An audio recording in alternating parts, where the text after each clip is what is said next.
नमस्कार दोस्तों, मैं Piyush Patel profit from it की ओर से आप सब लोगों का आज के इस इंटरेस्टिंग सेशन में स्वागत करता हूं।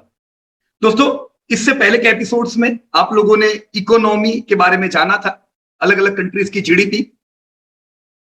आज ही अभी जस्ट कुछ मिनटों पहले वर्ल्ड इकोनॉमिक आउटलुक पब्लिश हुआ है, तो मैं रिक्वेस्ट करूंगा उसे देख लीजिएगा आईएमएफ की साइट पे जाके, ताकि आपको ये आइडिया आए कि जो आप लोगों ने अंदाज लगाए थे आपकी कंट्री के, वर्ल्ड के, क्या वैसे ही अनुमान है अभी भी कि उसमें कुछ प्लस माइनस है। राइट? तो इकोनॉमिक अपडेट इंपॉर्टेंट होते हैं दोस्तों। आप लोगों ने डिमांडिंग इंडस्ट्री सीखी थी। डिमांडिंग इंडस्ट्री का हमारा पर्पस क्या था? सेल्स ग्रोथ पे हमारा ध्यान केंद्रित रहे हमेशा। उसके बाद आपने टॉप क्वालिटी कंपनीज का सेशन देखा। ये इसलिए था ताकि जो सेल्स ग्रोथ आता जा रहा है, आपके पास ऐसी कंपनी हो कि इस सेल्स ग्रोथ को प्रॉफिट ग्रोथ में कन्वर्ट कर सके।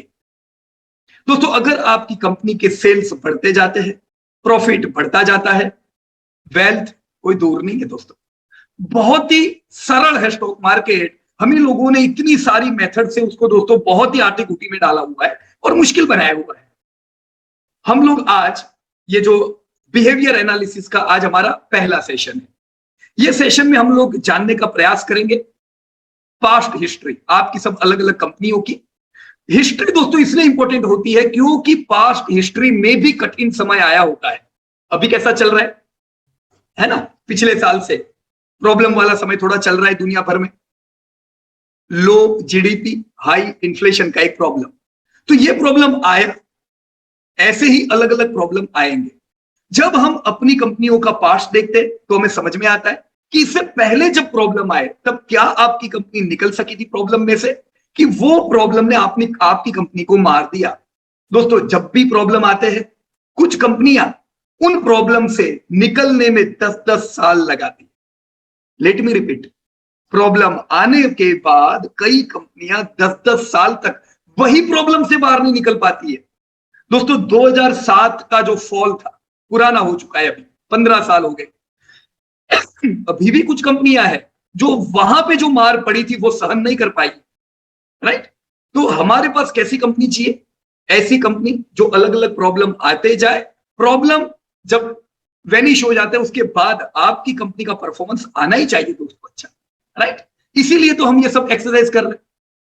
लास्ट वीक की एक्सरसाइज काम की थी। काम की इसलिए मैं कहूंगा क्योंकि ये पूरी स्टॉक मार्केट की जो पजल है उसको आसान कर देती। कैसे आसान करती है दोस्तों? मैं ओपन करता हूं आप ही लोगों के असाइनमेंट, क्योंकि ये जब तक आप लोग प्रैक्टिकल नहीं करोगे तब तक सही मायने में समझ में नहीं आएगा। अब जबकि आप में से कई लोगों ने कई कंपनियों का पास्ट हिस्टोरिकल डेटा पूरा निकाला है, तो अब हम डिस्कस कर सकेंगे। मुझे बताओ, हम हमारे कौन से एपिसोड पे पहुंच चुके हैं अभी तक? महीना होने को आया ना आपका लर्निंग स्टार्ट किए, 1.5 महीना। अभी तक भाव पे आए क्या? भाव, प्राइस कहीं पे आपने देखा? हाँ दोस्तों, प्राइस इंपॉर्टेंट ही नहीं है, वो तो आने ही वाला है पीछे पीछे। वो 3 इडियट का डायलॉग याद है ना? सफलता पीछे पीछे आने वाली है। वैसे ही भाव आपके पीछे पीछे आएंगे। भाव के पीछे पड़ोगे तो ट्रैप हो जाओगे। अभी तक दोस्तों हमने भाव नहीं देखे। हम बिजनेस समझ रहे हैं, कंपनी समझ रहे हैं, इंडस्ट्री समझ रहे हैं। ये समझ लिया, भाव तो बड़े आसान है। राइट? तो अभी ये वीक आप लोगों ने जो असाइनमेंट किया है, चलो आप ही लोग अपने कमेंट बॉक्स का यूज कर सकते हो। कौन सी कंपनी हम सबसे पहले ओपन करें, हम उसको थोड़ा डिटेल में स्टडी करेंगे, फिर दूसरी, तीसरी, चौथी अलग अलग कंपनियों पे दोस्तों हम लोग बातचीत करेंगे, क्योंकि कोई एक कंपनी पढ़ने से हम माहिर नहीं हो सकते। अगेन, हर एपिसोड की तरह मैं कह रहा हूं, यहां पे भी हमें क्या चाहिए? Varieties of companies. Top quality में क्या चाहिए था? Varieties of sectors. Growing industry में क्या था? Variety of sectors. एक सेक्टर को देख के नहीं सीख पाएंगे। वेराइटी ऑफ कंपनीज आपने इकोनॉमी में देखी थी, वैसे ही दोस्तों यहां पे हम वेराइटी ऑफ कंपनीज देखेंगे, क्योंकि हर कंपनी की कुछ खास बात होती है, हर कंपनी से कुछ सीखने को मिलता है। और जब आपका ये कंपाउंडेड लर्निंग होता है, तो जब ऐसा प्रॉब्लम आता है आपको याद आता है, अरे ऐसे प्रॉब्लम में तो कंपनी ने ऐसा किया था। राइट? इसीलिए थोड़ी वाइड बेस पे लर्निंग जरूरी है। अब यहां पे चलो नाम आ चुके हैं। सबसे पहला नाम डॉक्टर नीलेश वाल्दा, BEL। राइट? देखो, BEL भारत इलेक्ट्रॉनिक्स। चलो अगेन चैट बॉक्स ओपन है, अब तो आप सबको पता रहना चाहिए कि ये कौन से सेक्टर की कंपनी है। यस प्लीज, कौन सा सेक्टर हुआ इसका? प्लास्टिक बनाने वाली कंपनी है, बराबर ना? सीमेंट बनाने वाली कंपनी है, ऑटोमोबाइल। रेशमा मैडम ने लिखा है defence, colonel Amarjeet Singh sir ने लिखा है defence. Absolutely right, right. Defence sector की एक कंपनी है। और क्या ये डिफेंस सेक्टर की एक छोटी मोटी कंपनी है? हम कोई भी एक कंपनी का रिसर्च कर रहे हैं कि अमोंग द लीडर्स है, सबसे तगड़ा धंधा करने वाली, कोई हम इसको कहेंगे। ये कोई ऐसा नहीं है कि दूसरे के माल को ये बनाते हैं, राइट? ये खुद ओरिजिनल मैन्युफैक्चरर है। तो क्या ये कोई लीडिंग कंपनी है कि कोई भी हमने छोटी मोटी कंपनी डिफेंस में से सिलेक्ट किए? लीडिंग? अगर ये लीडिंग है तो मेरे को और एक चीज बताओ, याद हो तो? देखो अभी आप लोगों ने होमवर्क किए हैं तो आपको याद होगा, बहुत बढ़िया लिखा है रेशमा मैडम ने। पर मैडम देखो, HAL का पहला धंधा है, BL उसके बाद आएगा। नंबर 1 बिजनेस किसका है सबसे बड़ा? HAL का। फिर आता है BEL, राइट? पर कंसिस्टेंसी वाइज आपका BEL ज्यादा कंसिस्टेंट है। अब जब ये कंपनियों की हम बात करते हैं, यहाँ पे हम कोई भी कंपनी ले सकते थे, कितनी सारी कंपनी से डिफेंस में, क्यों BEL सिलेक्ट किया? मुझे बताओ दोस्तों, क्या ये कंपनी डेप्ट फ्री है? क्या ये कंपनी के क्वालिटी में एनालिसिस किया था ना, क्या ये कंपनी के लीडिंग प्रॉफिट मार्जिन है? क्या ये कंपनी का डेप्टिंग कैपेसिटी अच्छा है? क्या यह कंपनी का डेप्ट रेशियो, डेप्ट टू इक्विटी, ये सारी चीजें भी अच्छी है? अगर वो सब पैरामीटर में आपकी कंपनी हिट होती है, तब यहां पे उसका नाम आया है और अब आपने उसका रिसर्च किया। अब ये तो आपने एक ही साल का डेटा देखा था दोस्तों। मैं याद करा दूं आपको, आपने कितने साल के डेटा देखे थे जब टॉप क्वालिटी पे काम किया? एक साल। एक साल में सही मायने में 100% चीजें पता नहीं चलती। एक साल में आप पीयर टू पीयर कंपनी को कंपेयर कर सकते हो। पर मान लो वही एक साल में कोई कंपनी को बहुत बड़ी अदर इनकम हुई है, तो कोई जमीन बमीन बेच के पैसा आया हुआ है, तो राइट, तो एक आध साल हो सकता है कि उसके प्रॉफिट ज्यादा दिखाए, हो सकता है कि नहीं? तो इसीलिए जब आप कोई कंपनी को सिलेक्ट करते हो, फिर उसका पूरा एनालिसिस करना जरूरी है ताकि हमें लॉन्ग आइडिया आए। मैं आपको बता दूं दोस्तों, हम कंपनी खरीदेंगे और कंपनी खरीदने के बाद मुझे नहीं लगता है कि ज्यादातर कंपनियों में आपको इधर उधर भागने की जरूरत पड़ेगी। अरे इसको बेच के उधर ले लो, इसको बेच के वो ले लो, ऐसा कभी नहीं हो। अगर आपकी कंपनी टूट रही है, बाजार टूट रहा है, आपकी कंपनी टूट रही है, तो समझो पूरा बाजार टूट रहा है। सबसे मजबूत आपकी कंपनियां होगी, वो अगर 50% टूटी होगी तो दूसरी कंपनियां आधे की आधी हो जाएगी। वो अगर 25% टूटी है तो दूसरी कंपनियां 70-80% के फॉल आ जाएंगी, राइट? तो गिरावट से कभी डरने का, बराबर। अब हम BL पे जाते हैं। मैं यहाँ पे BL का एनालिसिस करने के लिए किसने काम किया है? NVB, या NVB यानी नीलेश भाई, बराबर ना? So I have open Bharat electronics. मैंने ये डेटा ओपन किया और बहुत ही सुंदर काम किया है नीलेश भाई ने, कॉन्ग्रेचुलेशन, बढ़िया सर। जब आपने ये पूरा एनालिसिस किया, चलिए सब लोग थोड़ा ध्यान देना दोस्तों, यहाँ पे ये जो C कॉलम है, C कॉलम में क्या लिखा हुआ है, कौन सा डेटा है?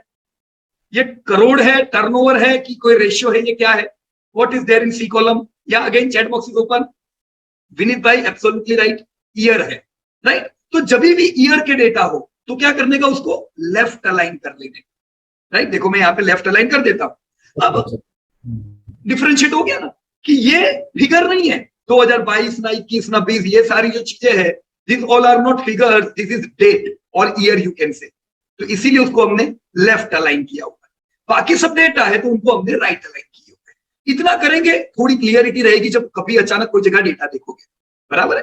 अब नीलेश भाई ने जो इस पे काम किया, नीलेश भाई आप अपने आप को अनम्यूट कर सकते हो सर? Okay sir. मैं आपका डेटा इतना खाली सेल्स डेटा सिलेक्ट कर रहा हूं और उसका जस्ट मैं एक चार्ट बना रहा हूं। Let me create a bar chart, just a minute. Okay, और इसमें मैं डेटा भी डाल देता हूं।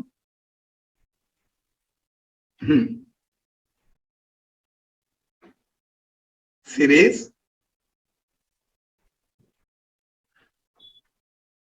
Data label, right sir? चलो यूं ही मैंने डेटा, चलो ये यूं ही फीड किया हुआ है। अब ये डेटा आपके सामने है, चार्ट में भी और रियल सेंस में भी। सर पूरी इनकी इतनी लंबी हिस्ट्री है, ये पूरी हिस्ट्री में इनके सेल्स कब डाउन हुए, कितनी बार डाउन हुए? सेल्स कभी डाउन नहीं हुए, सेल्स कंसिस्टेंसी पक्का सर, कभी डाउन नहीं हुए, नेवर एवर। ऐसा कैसे हो सकता है नीलेश भाई यार? अभी देखो ना कितना बुरा हाल है, ये पूरा यूएस में, यूरोप में, सब जगह मंदी के हाल है, तो फिर धंधे सब कंपनी के तो गिर जाएंगे। ऐसा कितनी बार हुआ है, कोविड आया था ना, सब धंधे बंद थे। 2017 से दुनिया में मंदी चल रही है, 2008 में एक बड़ी मंदी है, 2003 में मंदी का सामना हुआ। अब ये सारे डेटा, हम मंदी की बात कर रहे हैं, तो ऐसा हो सकता है नीलेश भाई कभी धंधा ही ना घटे? ऐसा ये मंदी का है की? हाँ सर, कभी नहीं, पक्का एकदम डेटा तो इसमें पक्का सर। तो क्या होता है ना, अगर आप सेल्स ट्रैक करोगे, सेल्स ट्रैक, तो पक्के रहेंगे। सबसे पावरफुल होता है सेल्स, राइट?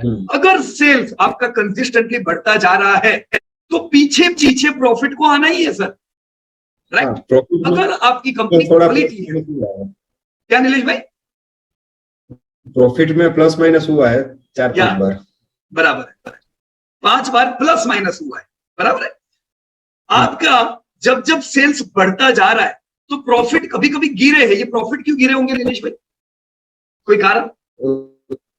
नफे में थोड़ी नुकसानी की होगी। हाँ, पर वो तो वही बात हो गई, ये कान ऐसे करके ऐसा पकड़ा, पर क्यों वो नफे में नुकसानी क्यों हुई? या कोई भी व्यक्ति हेल्प कर सकते हो आप नीलेश भाई को, ऐसा क्यों हुआ कि प्रॉफिट गिरे होंगे? देखो अमरजीत सर ने बिल्कुल सही लिखा है, इनपुट कॉस्ट इन्फ्लेशन। क्या दक्षिण भाई? Raw material cost inflation. देखो हर कंपनी, अभी ये भी कुछ मैन्युफैक्चर कर रहे हैं, तो इनको भी कुछ खर्चे होते हैं, राइट? अब ये कंपनी, याद करो सब लोग, ये डेप्थ फ्री थी कि नहीं थी? कि इनके सर पे बहुत डेप्थ थी? या डेप्थ थी इनके सर पे? किसी को याद है क्या? किसने काम किया था टॉप क्वालिटी का डिफेंस में? शायद पॉल सर ने किया था। ओके, तो मैं आप सबको याद करा दूं, ये कंपनी बिल्कुल डेप्थ फ्री है, राइट? कंपनी पे कोई डेप्थ वैप बिल्कुल नहीं थी। तो मैं बाजू में आपके अब ये वाला डेटा भी डाल ही देता हूं प्रॉफिट का, राइट?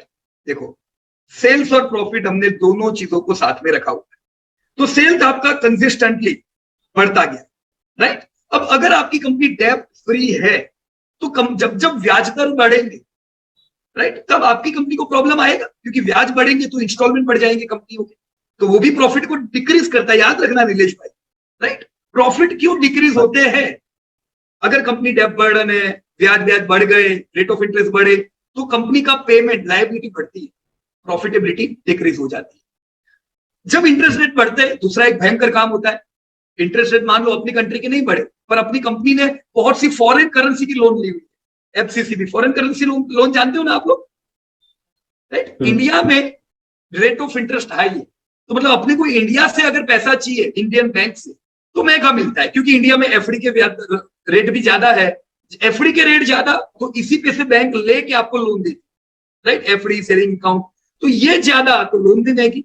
पर ऐसी बहुत सी कंट्रीज है जहां से सस्ती लोन मिलती है, तो आपकी कंपनी के होशियार होती है, ये सब भी क्या करते हैं, फॉरेन करेंसी के लोन ले लेते हैं ताकि कम इंटरेस्ट आए। पर जब डॉलर एप्रिशिएट होगा और रुपया डेप्रिशिएट होगा, तब क्या होगा?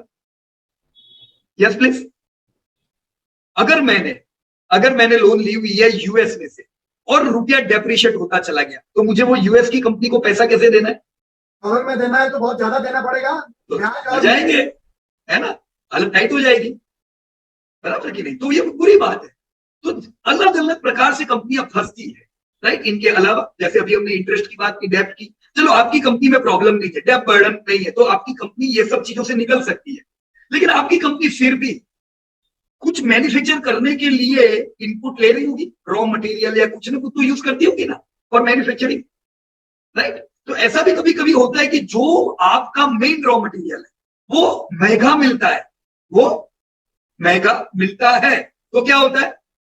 इनपुट कॉस्ट बढ़ जाती है, आपकी कंपनी के प्रॉफिट डाउन आ जाते हैं। अब सेल्स सरल चीज है, सेल्स क्या है? डिमांड है, धंधा बढ़ता जा रहा है। सेल्स आपके हमेशा, ये कंपनी के नहीं, अभी हम लॉट ऑफ कंपनीज देखेंगे, कम से कम अपने को 21 कंपनी देखनी चाहिए, again I repeat 21 company we should see. तो अगर आपने देखा कि कंपनी के सेल्स तो कंसिस्टेंटली बढ़ रहे हैं, कभी नहीं घटे, पर फिर भी 5 इंस्टेंस है ऐसे जब प्रॉफिट डाउन हुए।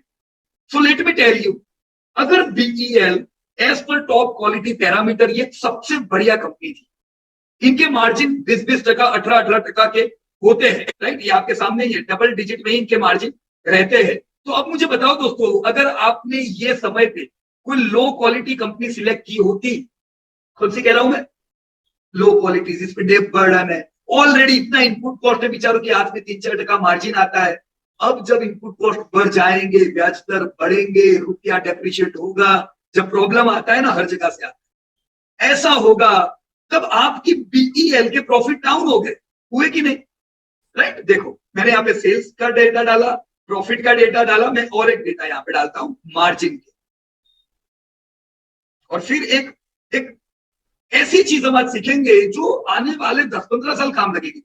ये बड़ी इंपॉर्टेंट है, जो जिसको ये चीज समझ में आ गई ना, वो कभी बाजार से घबराता नहीं। मैं यहाँ पे वो एक मिनट मैं लेबल भी डाल देता हूं, जस्ट अ मिनट। ओके, चलिए अब मेरी बात का जवाब देना, सेल्स कंसिस्टेंट है कि प्रॉफिट? क्या कंसिस्टेंट क्या है, सेल्स और profit? Sales. Every time you will see this thing, इसीलिए तो हमने जीडीपी देखी थी पहले, क्योंकि जीडीपी कंसिस्टेंट है, राइट? तो जीडीपी के जैसा ही सेल्स होता है आपका, कंट्री की जीडीपी, कंपनी का सेल्स। सेल्स कंसिस्टेंट होगा, आप उसको ट्रैक कर पाओगे। दोस्तों जब तक सेल्स बढ़ेंगे और बढ़ते जाएंगे, आपको खो मिल जाएगी। खो समझते हो ना, वो खो की गेम में क्या होता है, कभी कोई ऐसे फंसेंगे कि उनको कभी कोई नहीं मिलेगी, राइट? कुछ कंपनियां ऐसी होती है, इतने घटिया उनके मार्जिन होते हैं, डेप बर्डन से घिरी होती है, घटिया मैनेजमेंट होती है, तो होता क्या है, सेल्स बढ़ जाता है 5-6 साल में डिमांड के कारण, क्योंकि कंट्री में डिमांड, पर फिर भी वो कंपनी प्रॉफिट नहीं बढ़ा पाती है। क्यों? क्योंकि वो क्वालिटी पैरामीटर में खरी नहीं उतरी, राइट? तो हमने इसीलिए पहले सेल्स पे ध्यान दिया, क्योंकि सेल्स कंसिस्टेंट है और कंसिस्टेंट रहेंगे दोस्तों, राइट? आपके सेल्स कभी नहीं टूटे in the case of BEL, पर प्रॉफिट में हाई वोलेटिलिटी है। तो ये पिछले 20 साल का डेटा है, एक कंपनी का देखा है। जैसे ये 20 साल में आपने देखा प्रॉफिट वोलेटाइल थे, वैसे अगले 20 साल में क्या होगा, प्रॉफिट कैसे रहेंगे? Yes please. नहीं, ये तो क्या है ना कि पहले वोलेटाइल थे, अब मैंने लिया, अब वोलेटाइल नहीं रहेंगे, अब सब कुछ बढ़िया रहेगा। ऐसा हो सकता है क्या? This is rule.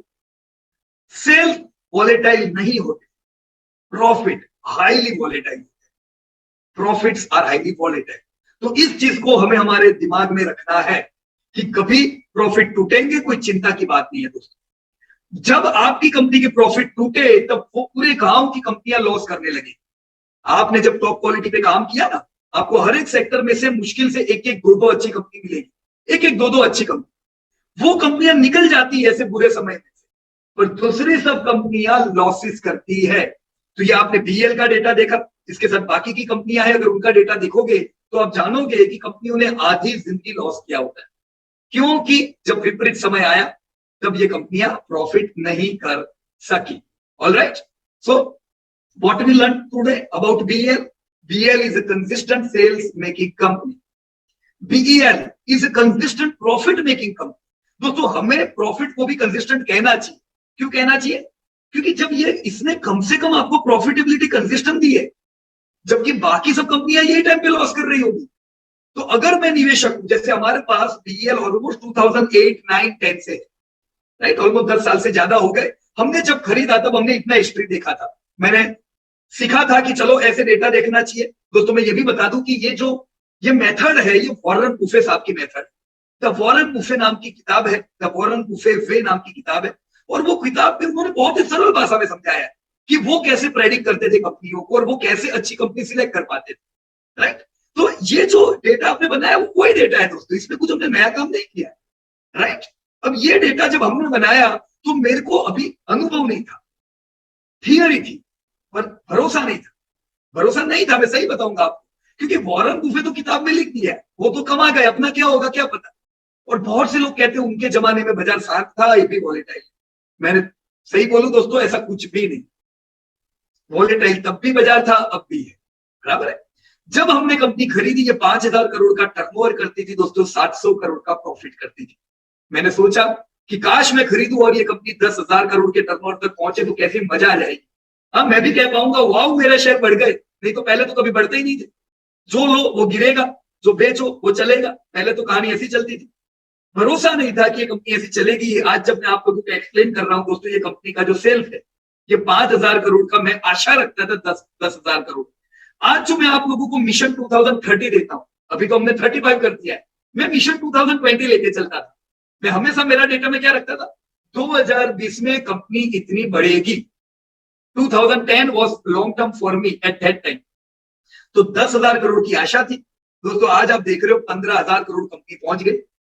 अब धंधा अगर इनका 5,000 करोड़ से 15,000 करोड़ पहुंचा, राइट, कितना गुना बढ़ा? 3 गुना, राइट। हमने जब डेटा देखा, उससे पहले का भी डेटा देखो, तो 1,800 करोड़ से ये 5,000 करोड़ तो आई थी ऑलरेडी। 3 गुनी उस समय भी हुई थी सेल्स, राइट। पर डर के मारे हम सोच रहे थे डबल हो जाए। प्रॉफिटेबिलिटी देखो, जब मैंने डेटा एनालाइज किया, 150 करोड़ का प्रॉफिट 700 करोड़ था। मैं बोलूं यार 1,400 करोड़ प्रॉफिट आ जाए तो भी मजा आ जाए। दोस्तों आपके सामने है डेटा, 2,400 करोड़ का प्रॉफिट, 2,400 करोड़ का प्रॉफिट। अब अगर ये कंपनी का सेल्स बढ़ा है, प्रॉफिट बढ़ा है, दोस्तों मुझे बताइए, इसमें अगर हमने निवेश किया था, यहां पे पैसा बढ़ा होगा कि नहीं बढ़ा होगा? भाव बढ़ा होगा दोस्तों? Yes please, chat box is again open. Price कहीं डाली नहीं है, भूल जाओ प्राइस को, प्राइस हमने नहीं डाली है। पर फिर भी आप मुझे बोलो कि नहीं पीयूष भाई यहां पे नुकसान हुआ होगा, यार हाउ इट इज पॉसिबल?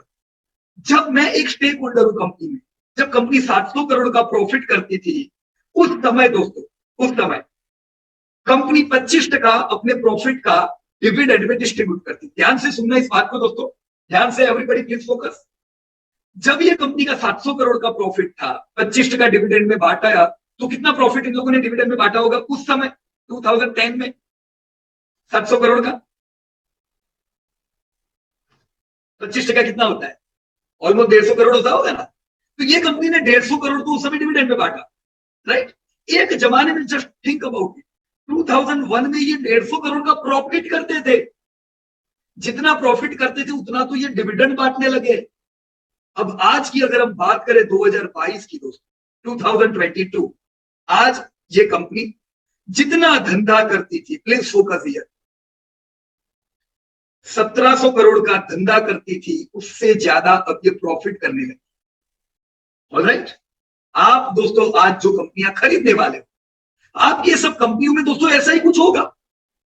आज जितने उनके धंधे हैं उतने उनके प्रॉफिट हो जाएंगे दोस्तों।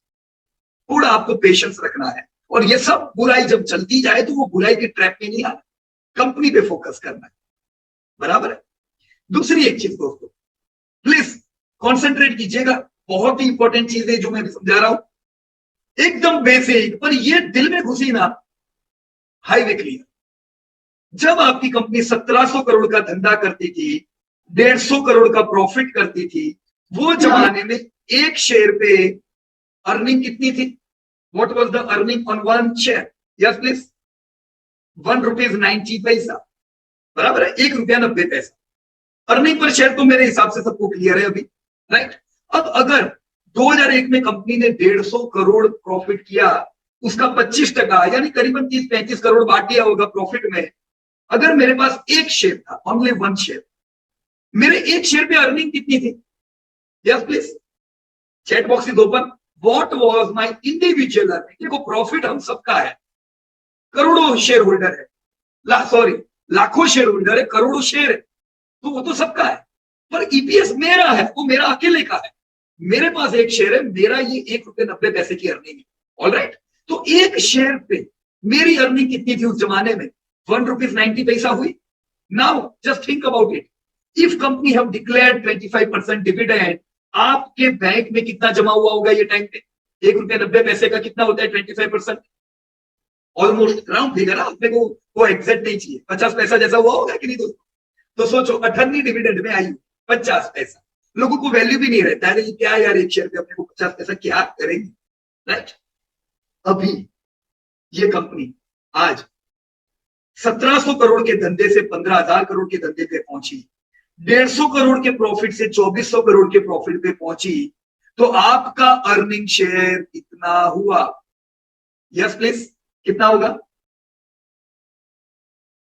कितना लिखा है रेशमा मैडम? 9.8? नहीं मैडम, देखो ये गलत है, राइट। 9.8 ईपीएस है, वो बात सही है आपकी, लेकिन यहां पे मेरे पास एक शेयर था इधर, है ना। असल में कितना होना चाहिए? जस्ट इमेजिन करो, अगर 150 करोड़ पे ₹1.90 ईपीएस, तो 2,400 करोड़ पे कितना ईपीएस होना चाहिए? Yes anybody? कौन मुझे गिन के बता सकते हैं एग्जिट कितना आना चाहिए यहाँ पे आंसर? कैसे गिनेंगे बताओ? देखो किसने गिना हो तो मैं देखता हूं। 16। हाँ चलो गिन लेते हैं। 16 तो मेरे को कैलकुलेट करने दो। देखो मैं कैसे करूंगा, बहुत सिंपल, अपने स्कूल में करते थे ना। इज इक्वल टू, देखो सर 30 होना चाहिए अप्रोक्सीमेटली 30 होना चाहिए, गिन लेते हैं अपन, बराबर। देखो 150 पे 1.90 तो 2400 करोड़ पे कितना? 2400 करोड़ मल्टीप्लाई बाय 1.9 ब्रैकेट और डिवाइड बाय 155 करोड़, कितना होना चाहिए बोलो? सिंपल है कि नहीं बोलो? मैंने कुछ ऐसा कुछ हाईफाई काम नहीं किया, एकदम लॉजिकल चीज है। देखो शेयर होल्डर, मेरे पास एक शेयर था, राइट। अब उस समय 150 करोड़ पे 1 रुपया 90 पैसे की इनकम थी। अभी ये सब मैं रब कर देता हूं, जस्ट अ मिनट। या अभी तो प्रॉफिट 2400 करोड़ हो गया है, तो कितना होना चाहिए ईपीएस? 30 रुपए ईपीएस होना चाहिए। देखो और एक सिंपल वे में मैं बताता हूं। दूसरा यू ही डायरेक्ट गिने बगैर 155 पे 1.90 ईपीएस है, राइट। तो 1500 करोड़ पे कितने का ईपीएस होना चाहिए? एक जीरो ऐड करें इधर तो इधर भी जीरो ऐड होके आएगा ना, होगा कि नहीं? 19 रुपीज, बराबर। और अगर 2400 करोड़ करे तो हो गया ऑलमोस्ट 30 रुपया। ऐसे लॉजिक सेट कर सकते हैं, राइट। अब अंदाजा लगाओ उस समय अगर मेरे को एक शेयर पे 50 पैसा डिविडेंड मिलता था, राइट, आज वही शेयर पे मेरे को कितना डिविडेंड मिलेगा on a single share? 30 rupees 25% पैसा गिन लो, 7.5 रुपया हुआ, 7.5 rupees on a single share. दोस्तों अगर कोई कंपनी की अर्निंग एक जमाने में 2 रुपया थी एक शेयर पे, तो उसका भाव अंदाजे से कितना चलता होगा? कोई बता सकता है? अप्रोक्सीमेटली, देखो हमने भाव देखे नहीं है और हम अंदाजा लगा सकते हैं। दोस्तों प्राइस कैसे बनता है? ये जो मैं इधर लिख रहा हूं ना, प्राइस कौन बनाता है? हम सब लोग प्राइस बनाते हैं, इन्वेस्टर प्राइस बनाते हैं, राइट। इन्वेस्टर कौन सी चीज से बुलिश या बेरिश रहते हैं? कौन सी चीजों से हम सोच सकते हैं कि ज्यादा भाव हो जाएगा? Growth, quality, right. क्या ये कंपनी जो मुझे 2001 में अगर 2 रुपया कमा के देती, वो मुझे 2 रुपए में मिल सकती थी? Anybody please? अगर कोई कंपनी 2 रुपया हर साल का कमा के दे रही, एवरी ईयर आपको दो रुपया देने वाले हैं, तो क्या वो आपको 2 रुपए में मिलेगी? Is this possible? हाँ, पॉसिबल ही नहीं है। कैसे पॉसिबल है? बराबर ना। क्योंकि बाजार में जब हम 100 रुपया डालते हैं तब हमको 6 रुपए मिलते हैं फिक्स सिक्योरिटी में। कितने मिलते हैं 100 रुपए डालने पे?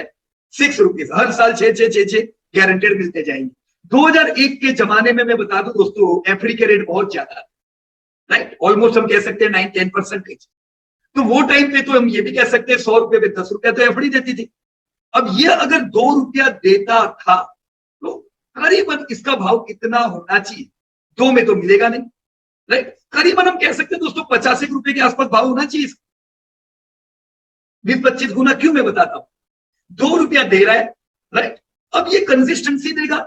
दूसरी एक चीज, ये स्टॉक मार्केट में कंपनियों के धंधे बढ़ते हैं तो इन्वेस्टर को पता है कि सेल्स बढ़ते जाएंगे, तो ये 2 रुपया आज मिल रहा है, ये कल 2.5 मिल सकता है, 3 मिल सकता है, 5 मिल सकता है।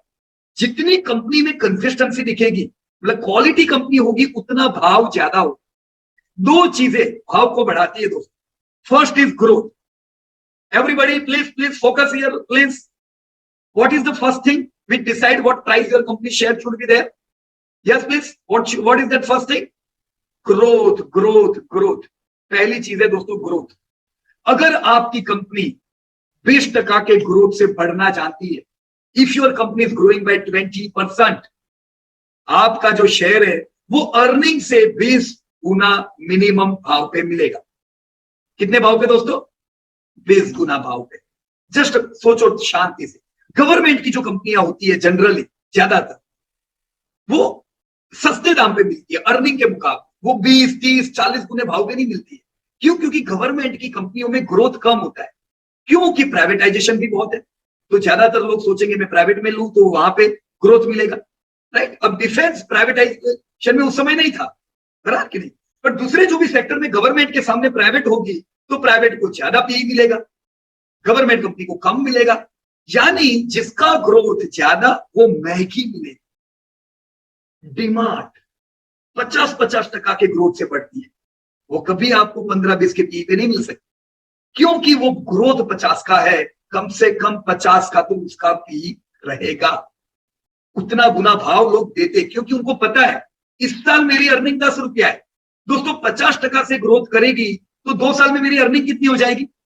यस प्लीज, कौन बताएंगे?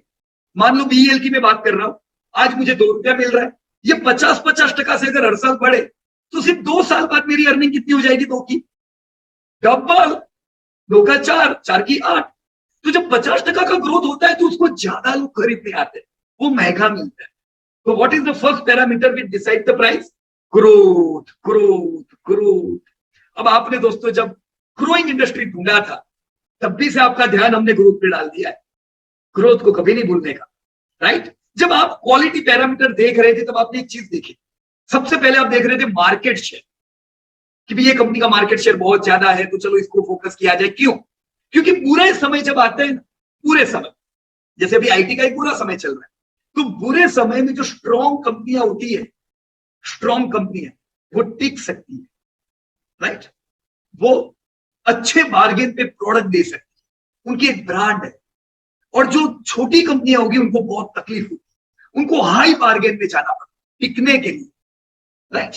तो इसीलिए जब कंपनी का मार्केट शेयर बहुत ज्यादा है, कंपनी डेब्ट फ्री है, कंपनी की कंसिस्टेंसी है, आज आप लोगों ने देख लिया कि BEL ने कभी लॉस नहीं किया है। अब ऐसा इन्वेस्टर ने देख लिया है अगर कि यार ये कंपनी तो पूरे समय में भी निकल जाती है, तो मुझे बताओ दोस्तों, क्या उसको ज्यादा भाव मिलेगा कि नहीं मिलेगा? Yes please. दूसरी कंपनी है जो कभी यार ठिकाना नहीं है, 2-3 साल में लॉस कर देती है, 1 साल प्रॉफिट, वापस लॉस, वापस प्रॉफिट, उसको भाव मिलेगा? क्या कहते हो आप, मिलेगा क्या? क्योंकि आप हो सकता है पहली बार देख रहे हो, पर लोगों ने, पुराने निवेशकों ने गांव का दूध पिया है, उन्होंने कंट्री की कंपनियों में निवेश किया है, बड़े FIIs। वो जानते हैं कि अगर ये कंपनी कंसिस्टेंट है, यहां पे हम भरोसा कर सकते हैं। So this consistency is highly important. कितने भी प्रॉब्लम आ जाए, आपकी अच्छी कंपनी आपको निकाल देगी। और देखो ज्यादातर लोग कभी ना कभी तो कोई, हम लोग रिटायर होने वाले, everybody who are in today's meeting, कभी ना कभी we are going to get retired. जब हम रिटायर होंगे तब ऐसी कंसिस्टेंट कंपनियां होगी तो दोस्तों आपको हर साल वो पेंशन अर्निंग आएगी स्टॉक मार्केट में से, हर साल आपकी अर्निंग आएगी। पर अगर हमारे पास कंपनी वो झोंके खाने वाली है, कभी प्रॉफिट कभी लॉस, तो क्या आपको आएगी अर्निंग? नहीं आएगी ना। इसीलिए उनको लो वैल्यूएशंस मिलते हैं दोस्तों, घटिया कंपनियों को, जिनकी कंसिस्टेंसी नहीं होती है, बराबर है? तो भाव देख के कुछ नहीं होता है, ये देख के होता है, भाव इनको फॉलो करते हैं। तो मैंने दोस्तों 2 चीज बताई, नंबर 1 थिंग ग्रोथ, दूसरा मैंने क्वालिटी इसलिए दोस्तों बताया, एंड थर्ड वाज कंसिस्टेंसी। मैंने बताया था ना लास्ट टाइम क्वालिटी पैरामीटर में कि एक पैरामीटर बाकी है कंसिस्टेंसी, वो भी नहीं पता चलेगा, अब पता चलेगा दोस्तों आपको जब आप अलग अलग कंपनियों का इतिहास निकालो, राइट? ऐसी कंपनियां जो कंसिस्टेंट होती है वहां पे आप उम्मीद रख सकते हो हाई कंसिस्टेंसी। यहां पे अगर इसका भाव वो समय पे 2 रुपए के सामने 25-50 रुपया हो गया, एक रेंज होती है दोस्तों, ऐसा नहीं कोई फिक्स भाव है। हम कह सकते हैं चलो 20-25 के प्राइस उस जमाने में होंगे शायद 2 रुपए कमा के देने वाली कंपनी की, राइट? अब आज वही कंपनी का EPS कितना है दोस्तों? What is the EPS of BEL today? 9.8 is not real EPS, ये है EPS, पर जो निवेशक थे पुराने उनका तो रियल EPS 30 रुपीज है। अब 20 रुपया भाव है, मैंने यहाँ पे अर्निंग का कितना गुना गिना? 25 गुना, राइट? अगर मैं आज भी अर्निंग का 25 गुना गिनूं, इसका भाव कितना होता है दोस्तों? 750 होता है। यही मैंने 25 गुना इसका भाव गिना, जस्ट लेट मी चेक, बराबर है ना? 20 गुना ही गिना है ना, या 20 गुना। अब 50 रुपए की कंपनी, 50 या 25 रुपए की कंपनी 750 कैसे आई? क्योंकि उसकी अर्निंग बढ़ी। तो दोस्तों अर्निंग ही एक ऐसी चीज है जो आपके शेयर को बढ़ाती है। पर अर्निंग को कौन बढ़ाता है? ध्यान से देखना, राइट? अर्निंग क्यों बढ़ी, कौन बताएंगे दोस्तों? Chat box is open again. What help your company's earning grow from 155 crore to 2400 crore? A golden fraction. देखो आपको पैसा प्रॉफिट से ही मिलना है, पर मैं क्या कहता हूं, प्रॉफिट में ट्रैक मत करो, सेल्स ट्रैक, क्योंकि प्रॉफिट वोलेटाइल है। पर आपको पैसा किस में से मिलने वाला है? प्रॉफिट में से मिलने वाला है। दोस्तों ये जो कंपनी दिख रही है ना, इसी कंपनी को कहते हैं cash flow rich company, consistent cash flow आता जा रहा है कंपनी के पास, 2000 करोड़ ना 2500 करोड़ ना, इतना कैश फ्लो आ रहा है, क्या टेंशन है कंपनी, राइट? क्लियर है इतनी चीज? तो मुझे अभी बताओ दोस्तों, आपकी कंपनी के प्रॉफिट को किसने बढ़ाया? A single word, sales, sales, sales. Quality ने बढ़ाया, पर क्या काम की क्वालिटी अगर सेल्स बढ़ते नहीं होते तो? इंपॉर्टेंट है कि नहीं सेल्स? और क्या काम के सेल्स अगर वो सेल्स कन्वर्ट ही नहीं होते प्रॉफिट में तो दोनों इक्वली इंपॉर्टेंट है कि नहीं? Sales is important and quality is important. अगर ये दो चीज को ध्यान में रखोगे, आपके पोर्टफोलियो में कंपनियां 20-20 गुना 25-25 गुना होगी और आपको पता नहीं चलेगा। वो होने ही वाली है, राइट? मेरे को बहुत बार लोग बोलते हैं कि पीयूष भाई यार 4-5 कंपनियां तो ऐसी मल्टी बैगर मिलनी चाहिए। दोस्तों 4-5 नहीं मिलेगी। आपके पोर्टफोलियो में कितनी कंपनियां मल्टी ईयर रैली करने वाली है, राइट? 4-5 के भरोसे मत रहना, वो नसीब से आती है ऐसी कंपनियां। 4-5 जो बोलते हैं ना, वो नसीब पे डिपेंड होते हैं, राइट? जब आप डेटा एनालिटिक्स पे डिपेंड होते हो, 4-5 नहीं, you will get lots of companies which are going to give you multi year rally. So yes Amarjeet ji, आपने हैंड रेज किया हुआ था, was there any doubt sir? या अमरजीत जी, मैंने हैंड रेज देखा था आपका, पर कंटिन्यूटी भी तो नहीं था, मैंने सोचा खत्म कर। गुड इवनिंग सर, मैं sir I just wanted to say one thing या कि 2000 में इसका रेट था 45 और 50 के बीच में। ओके, अगर हम ग्रेट 50 रुपए लेते हैं तो आज की डेट में वो एक शेयर जो है वो 15 शेयर के बराबर हो गया, बिकॉज 2:1 का बोनस मिला है, राइट, 10:1 का स्प्लिट हुआ है, राइट। तो वो शेयर बन गए 15। और आज का अगर रेट हम 300 रुपए भी लेते हैं तो आज उसकी वैल्यू 45 रुपए होगी। Average sir? Absolutely sir. तो मल्टी ईयर रैली मिला सर आपको? हाँ जी, राइट। ये क्यों मिला? बस यही कारण है यहाँ पे, राइट? देखो बहुत से लोग क्या करते हैं ना, ईपीएस का ग्रोथ देखते हैं। अब अगर यहाँ पे हम ईपीएस का ग्रोथ देखते तो हम गलत होते कि नहीं? क्योंकि ईपीएस बोनस स्प्लिट एडजस्ट नहीं करता। जब बोनस और स्प्लिट होते हैं तो आपका ईपीएस डाउन हो जाता है ना? देखो यहाँ पे कैसे पता चलेगा कहां पे बोनस दिया है? क्या ये डेटा देके हम बता सकते हैं कहां पे बोनस दिया है? सी, या 80 करोड़ का इक्विटी है ना आपका, इक्विटी 80 करोड़ है और 80 करोड़ का इक्विटी कितना हुआ? 240। अगर 80 करोड़ का इक्विटी 160 हुआ होता तो हम कहते हैं कि एक पे एक बोनस दिया है, पर आपका 80 का इक्विटी 240 हुआ है, मतलब इसने एक पे एक नहीं दिया है, एक पे दो बोनस दिए हुए, राइट? देखो यहाँ पे सर ने लिखा भी है बोनस 2:1, मतलब एक शेयर पे आपको दो बोनस। ये कैसे गिना? 80 और 240, राइट? ये सब 80-80 सेम फिगर है, तो मतलब यहाँ पे कहीं बोनस नहीं। जब भी कंपनी बोनस देती है तो कंपनी अपने रिजर्व में से फंड को ट्रांसफर करती है इक्विटी, राइट? आपका जो पेड अप इक्विटी है, ये कैपिटल, इक्विटी कैपिटल, ये दोस्तों एक पे एक बोनस देने से डबल हो जाता है। जैसे अगर यहाँ पे एक पे एक बोनस देना होता तो बीएल क्या करती? रिजर्व का 80 करोड़ लेके इक्विटी में डालती और शेयर बढ़ा, राइट? मैं आपको थोड़ा सिंपल वे में अगर समझाऊं तो कंपनियां आपको रिवॉर्ड करती है दो प्रकार से। एक, कंपनी हर साल जो कमाती है वो कैश में आपके बैंक में डाल देती, उसे कौन सा रिवॉर्ड कहते हैं? यस एवरीबॉडी, वो कौन सा रिवॉर्ड हुआ? डिविडेंड। या एब्सोल्युटली, दैट इज डिविडेंड। तो कंपनी 150 करोड़ कमाई, हम कहते हैं यस हम सब लोग स्टेक होल्डर है। सबसे बड़ा स्टेक होल्डर कौन है दोस्तों? मेरे पास 10 शेयर होंगे, 100 होंगे, 1000 होंगे, और सबसे बड़ा शेयर होल्डर कौन हो? यस प्लीज, कौन कौन कौन? प्रमोटर। एब्सोल्युटली राइट, या एब्सोल्युटली राइट, प्रमोटर। तो अगर प्रमोटर है, उसके पास मान लो 50% स्टेक है बीईएल का, फॉर एग्जांपल कह रहा हूं मैं, जस्ट यूं ही, आधा स्टेक अगर प्रमोटर के पास है और उन्होंने डिक्लेयर किया कि हम 50% डिविडेंड डिस्ट्रीब्यूट करेंगे। इंडिया में नॉर्मली 30% डिविडेंड डिस्ट्रीब्यूशन की एक एवरेज है, राइट? इंडियन कंपनीज कितना डिविडेंड देती है? Average 30%, right? बीईएल ने 50% डिविडेंड डिक्लेयर किया तो 150 करोड़ में से करीबन 75 करोड़ किधर जाएगा? इनके प्रमोटर कौन है? गवर्नमेंट। तो गवर्नमेंट ऑफ इंडिया के पास जाएगा, बराबर ना? तो 75 करोड़ उनको भी मिले, वो भी खुश, क्योंकि पैसा किसने डाला है? ये 80 करोड़ किसने इन्वेस्ट किया है? गवर्नमेंट ने इन्वेस्ट किया है। तो उन्होंने फंड डाला है, वो भी एक्सपेक्ट करेंगे कि हमने इन्वेस्ट किया है, हमें रिवॉर्ड मिलते जाए, राइट? वैसे हमने भी फंड इन्वेस्ट किया है, तो सब लोगों को अपने अपने स्टेक के हिसाब से पैसा मिल जाता है। जब हमारे बैंक में डिविडेंड आता है उसे कहते हैं कैश रिवॉर्ड, क्या कहते हैं दोस्तों उसको? Cash reward. So dividend are nothing but the reward in the terms of cash which are credited in our bank. उसी प्रकार से दूसरा एक डिविडेंड होता है और वो होता है शेयर डिविडेंड. जब कंपनी आपको कैश में पैसा नहीं देती पर कंपनी कहती है चलो आपके पास 10 शेयर है, हम आपको शेयर देंगे. क्या देंगे दोस्तों? शेयर. तो ये भी एक प्रकार का डिविडेंड हुआ. पहले केस में कैश डिविडेंड हमारे बैंक में आया, ये केस में हमारे पास डीमेट में क्या आएगा? शेयर आएगा.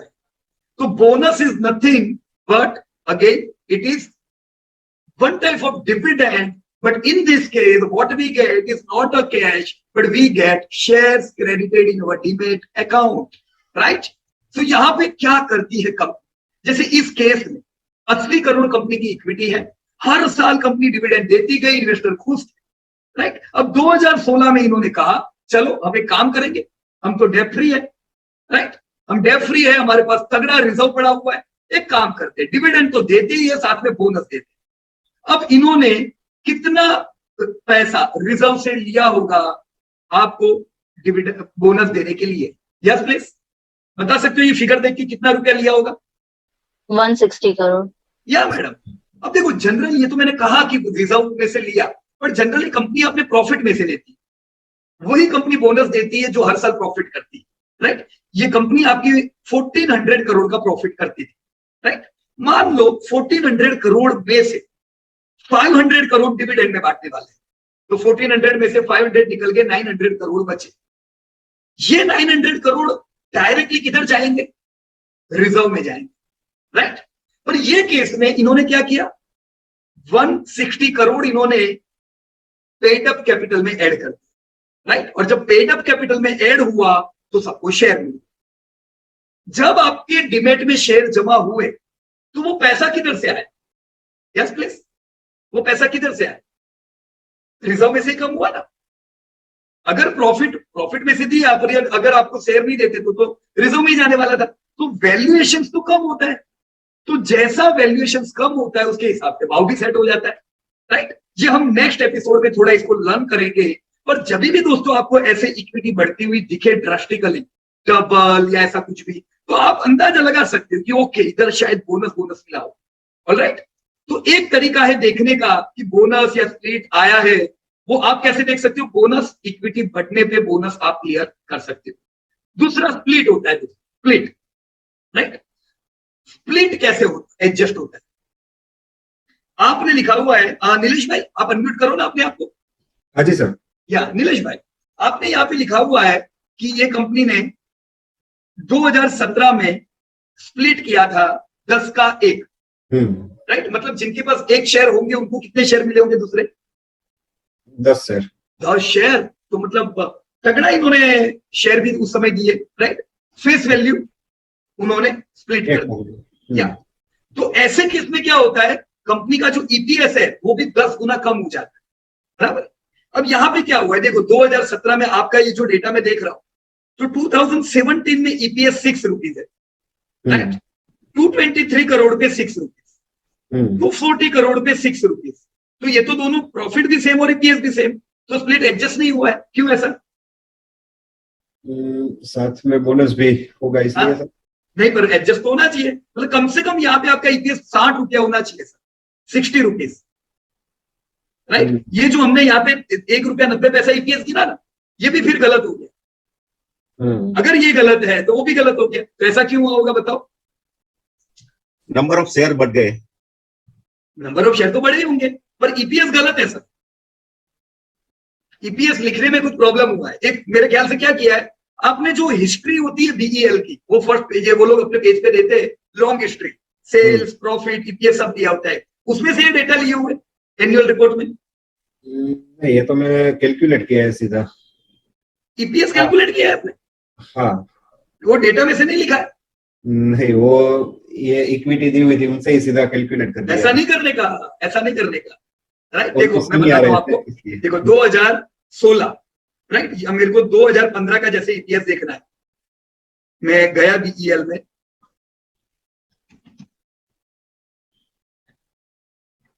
डेटा माइन करना है हमें. देखो मैं फाइनेंशियल रिजल्ट एनुअल ट्रेंड, अभी इधर तो 2018 ही है, मैं प्रायर पीरियड चला गया, और 2015-16 मैं 2015 जैसे क्लिक कर रहा हूं, राइट। अभी डेटा नहीं आ रहा है, कोई बात नहीं, मैं स्टैंड अलोन कर देता हूं, ये आ गया, राइट। अब कितना ईपीएस बता रहा है यहाँ पे सर, कितना ईपीएस है, रियल ईपीएस 145. हाँ, और हमने कितना लिखा हुआ है, 9.8. हाँ 14.6 सर, हाँ बराबर ना।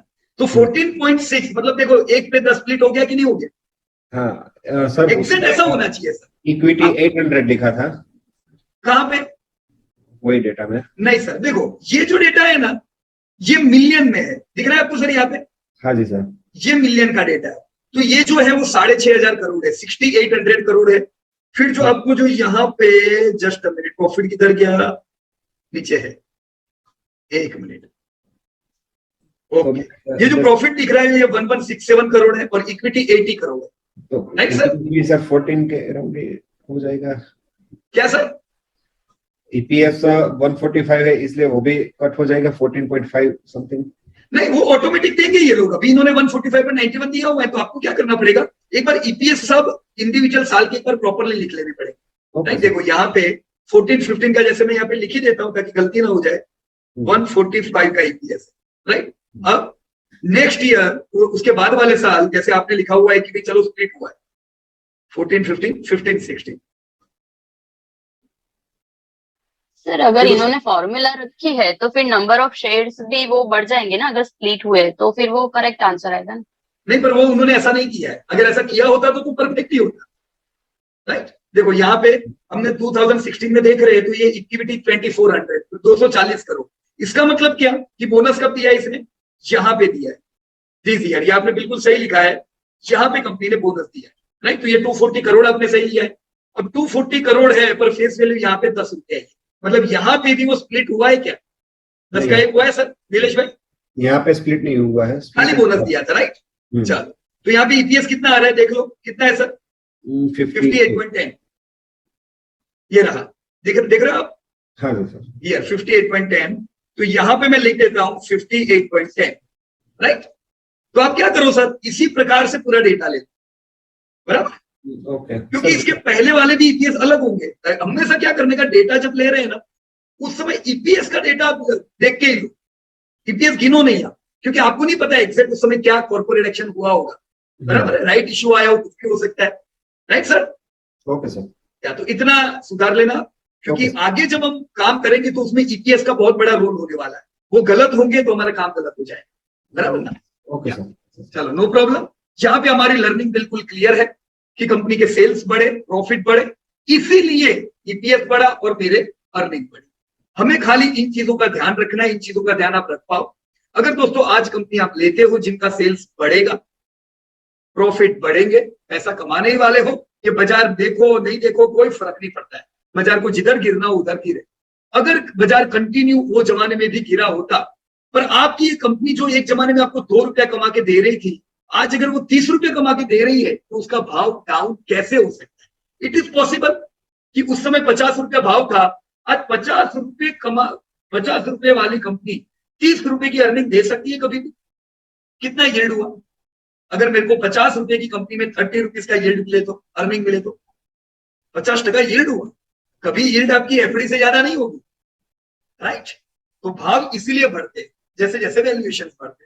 तो यहाँ पे इतना क्लियर है नीलेश भाई, जो हमने डेटा देखा क्लियर, ओके। आपका कगार कितना है सर, कितने कगार से धंधे बढ़े, अराउंड 11%, राइट। तो आपका जो वेल्थ है, आपका जो वेल्थ है, जो कंपनी का भाव है, जो आपको डिविडेंड की जो अर्निंग है, वो अंदाजे से कितनी बढ़ेगी पता है, इसके इर्द गिर्द। सेल्स बढ़े 11% से, कंपनी क्वालिटी थी, प्रॉफिट बढ़े 13% से, राइट। तो आपको जो मिलेगा वो इसके इर्द गिर्द मिलेगा। अगर आप चाहते हो कि आप आने वाले समय में 15 से 20% रिटर्न पाना चाहते हो, तो आपको कैसी कंपनी ढूंढनी पड़ेगी सर, 15% कंसिस्टेंस, 15% ग्रोथ देने वाली कंपनी में पैसा होगा, आपके पैसे 15% से बढ़ेंगे। अगर आप 20% वाली कंपनी ढूंढ पाए तो 20% से पैसे बढ़ेंगे, राइट। इसीलिए हम लोग क्या कहते हैं, इमर्जिंग कंपनियां, इमर्जिंग सेक्टर्स, इमर्जिंग कंपनियां नहीं होती है, इमर्जिंग सेक्टर्स पे ध्यान दो तो ग्रोथ अच्छा मिलेगा। पर ऐसे मैच्योर सेक्टर भी होनी चाहिए, क्योंकि जो इमर्जिंग सेक्टर होते हैं उनकी प्रॉफिटेबिलिटी ठीक ठीक होती है, अभी वो जड़ें मजबूत कर रही होती है, राइट। ऐसी कंपनियां क्या है आपको कंसिस्टेंट कमा के देती है, तो मिक्सचर होना चाहिए पोर्टफोलियो में हमेशा। ऑलराइट, तो चलिए दोस्तों, हमने यहाँ पे क्या किया, अभी नीलेश भाई का एक डेटा देखा और हमने जाना कि चलो ये कंपनी का धंधा 11-12% से बड़ा है, तो कंपनी ने वेल्थ भी वैसे 11-12% से अपना पैसा यहाँ पे बड़ा होगा। अभी हमें नहीं पता है, हम नेक्स्ट वीक जब इस पे काम करेंगे तो कितना कमा के दिया वो भी जाने। ऑलराइट, पर बीएल के बाद मेरे ख्याल से जो आपका लिस्ट था उसमें देखने तो और कौन सी कंपनी थी, अब हम इतनी गहराई में नहीं जाएंगे, बराबर है।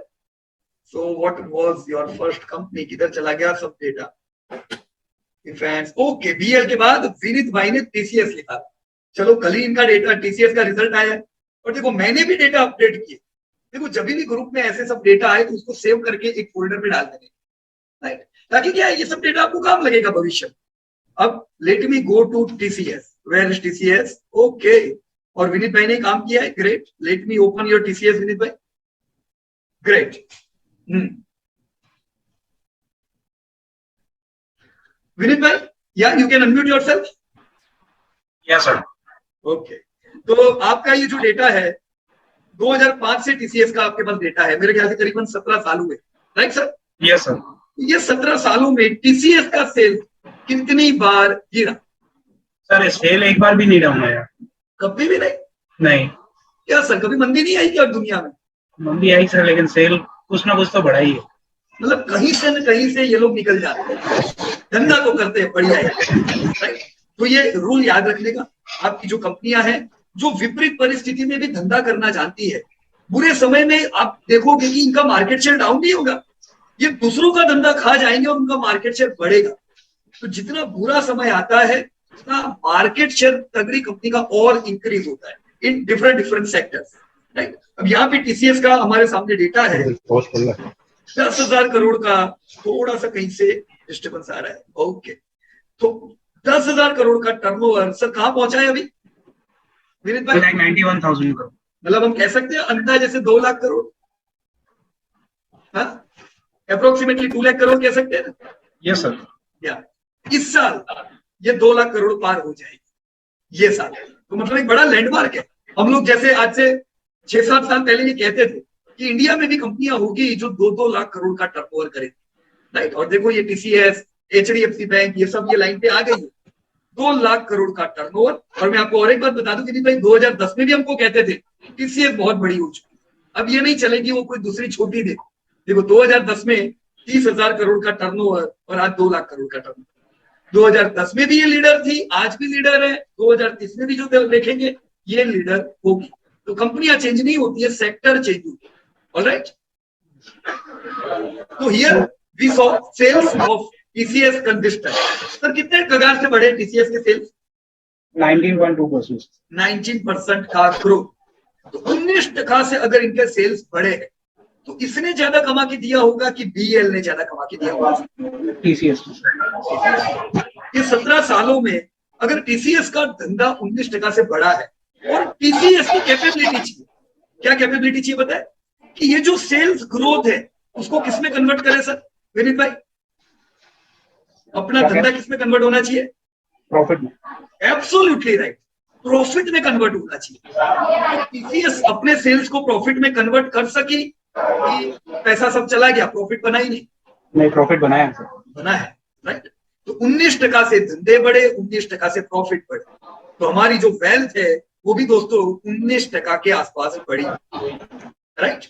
जो जितना ग्रोथ करेगा, जो जितना प्रॉफिटेबिलिटी घर ले जाएगा, उतना ज्यादा अपन पैसे कमाएंगे। हिस्ट्री हमें और एक चीज बताती है सर कि आईटी की ये जो कंपनी है इसने आपको 20% दिया, ये बहुत अच्छी कंपनी है, तो बीएल भी बुरी नहीं, पर बीएल ने क्यों 11% खाली दिया टीसीएस से कम? कोई कारण सर विनीत भाई? कोई रीजन आपके ध्यान में आ रहा है क्यों बीएल का ग्रोथ कम, टीसीएस का ग्रोथ ज्यादा? चैट बॉक्स देखने, चैट बॉक्स। विजय भाई ऐसा नहीं, पीएससी में ऐसा होता है, फाल्गुनी मैडम आप सही हो कि गवर्नमेंट कंपनियां में ग्रोथ नहीं होता है, पर ये मोनोपोली थी, मोनोपोली नहीं कह सकते, पर खाली गवर्नमेंट धंधे करते थे, प्राइवेट कंपनियों को तो हक ही नहीं था वो टाइम पे डिफेंस में, राइट। देखो वो हम लोग डिफेंस को इमर्जिंग सेक्टर नहीं कहते, डिफेंस एक पुराना सेक्टर है, बरसों से है, चलता जा रहा है ग्रोथ। पिछले कुछ सालों में, पिछले हम कहेंगे 4-5 सालों में जबरदस्त यहाँ पे फोकस किया जा रहा है, और डिफेंस को भी इमर्जिंग इंडस्ट्री की तरह देखा जा रहा है, क्योंकि अभी हम जो डिफेंस में इंडिया में अभी तक जो भी हम यूज करते थे प्रोडक्ट डिफेंस में, वो ज्यादातर प्रोडक्ट इंपोर्ट करके यूज करते थे, तो अपनी कंपनियों का तो नंबर लगता ही नहीं था बनाने में। फिर भी ये जो बढ़ी है ये अच्छी बढ़ी हम कहेंगे, क्योंकि आप ज्यादातर प्रोडक्ट को इंपोर्ट करके लाते हो, राइट। और पिछले 4-5 सालों में आपने देखा होगा क्या क्या हुआ, डिफेंस पे focus, right, make in India पे फोकस, और अभी तो ये फिक्स कर दिया है कि डिफेंस में जो प्रोडक्ट होगी वो ज्यादातर प्रोडक्ट मेक इन इंडिया होगी।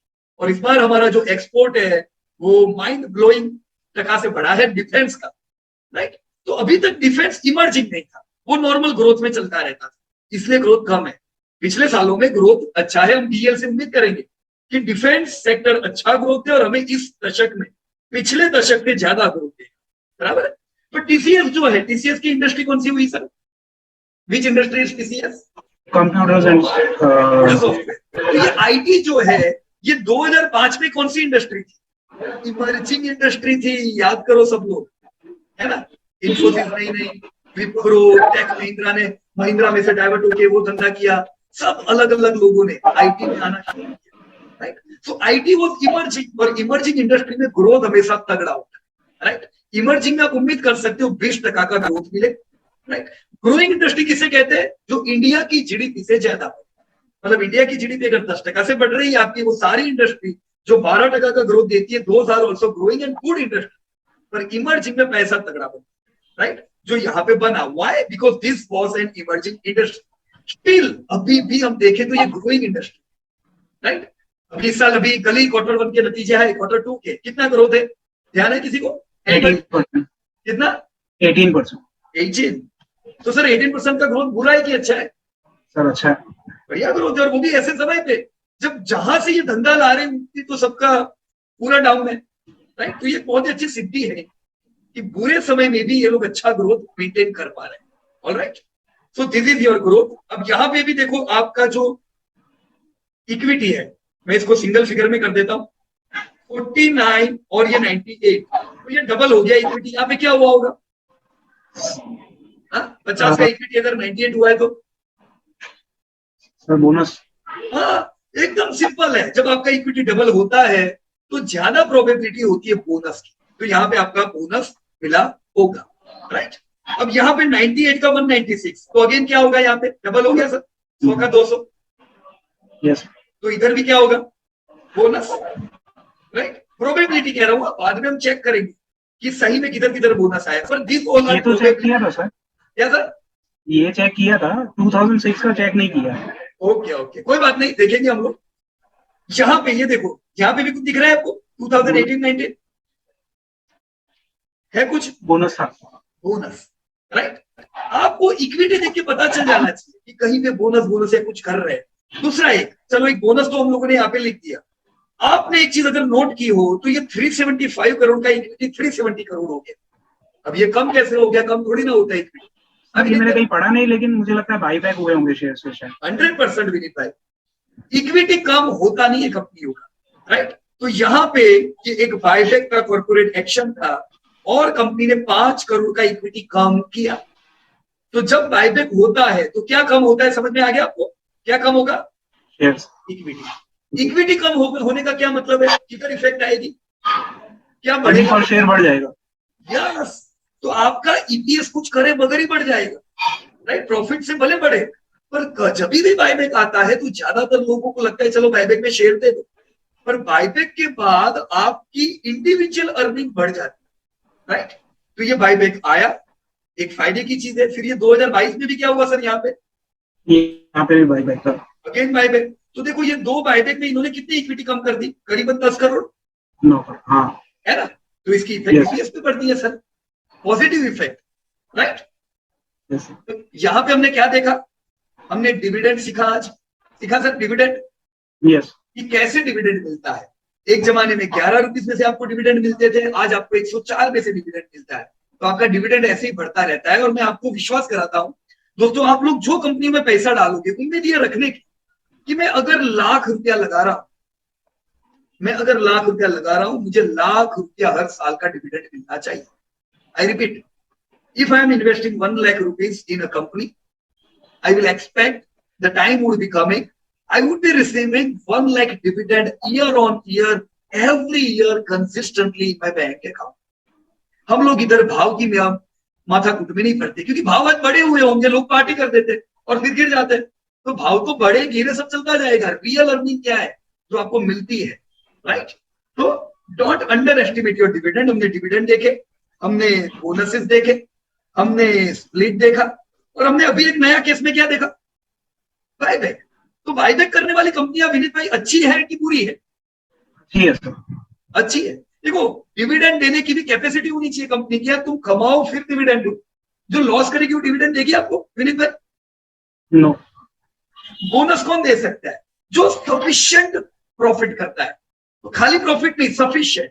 देखो यहां पे कल अगर टीसीएस अनाउंस करता है कि मैं 1 पे 1 शेयर बोनस दूंगा, तो टीसीएस को दूसरे कितने फंड की जरूरत पड़ेगी बोनस देने के लिए? कितना फंड चाहिए for 1-on-1 bonus? 366 crore reserve से उतना ही। अब सर ये 40,000 करोड़ साल का कमाते हैं, 40,000 करोड़। ये साल 50,000 करोड़ के करीब पहुंचेंगे।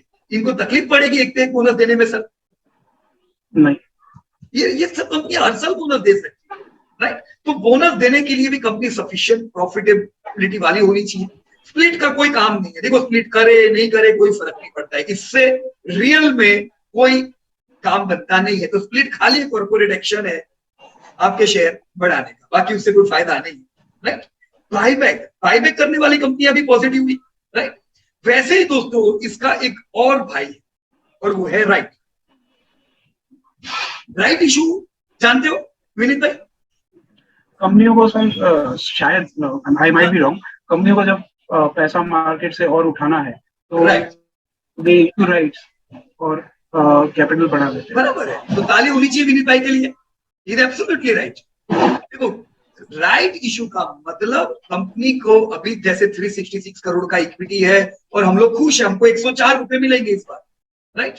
अब कंपनी मान लो इनके पास पैसे नहीं है, रिजर्व इनका खाली होने को आया है, खर्चे सामने है, कंपनी को टिकना है, कंपनी कहेगी काम करो, हम और शेयर दे रहे, मतलब और पार्टनर बना रहे हैं अपनी कंपनी।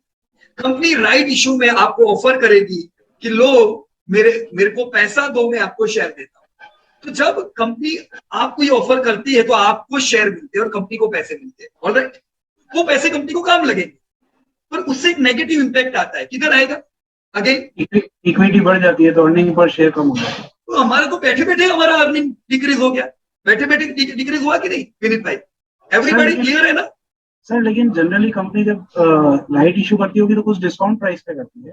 फिर भी सर देखो, वैसे राइट डिस्काउंट पे ही आने चाहिए, जैसे बायबैक हाई प्राइस पे आते हैं, बराबर कि नहीं? क्योंकि वो पॉजिटिव है। अब राइट डिस्काउंट पे लाएंगे नहीं तो लेगा कौन सर? Right sir. बराबर। वो क्या कह रहे हैं, हमको पैसे की जरूरत है, 100 रुपया भाव चल रहा है, 80 में ले लो यार तो पैसा, right?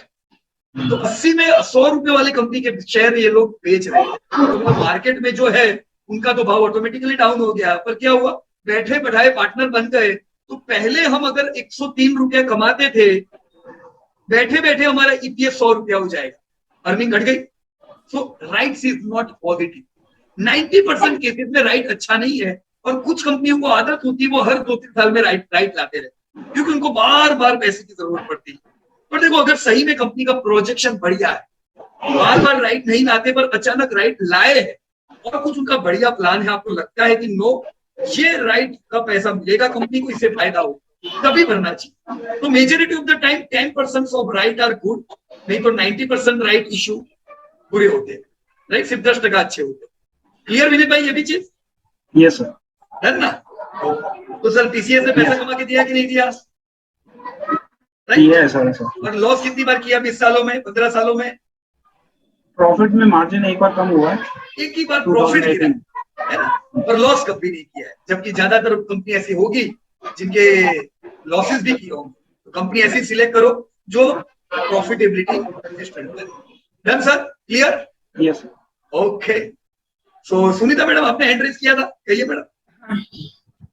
Good evening sir. Good evening madam, कहिए। सर एक छोटा सा क्वेश्चन था, मैंने आज बहुत लेट वेबिनार शुरू मतलब अभी अटेंड किया है। ओके। मैंने स्प्लिट के बारे में आपका पढ़ा नहीं, मतलब समझा नहीं है।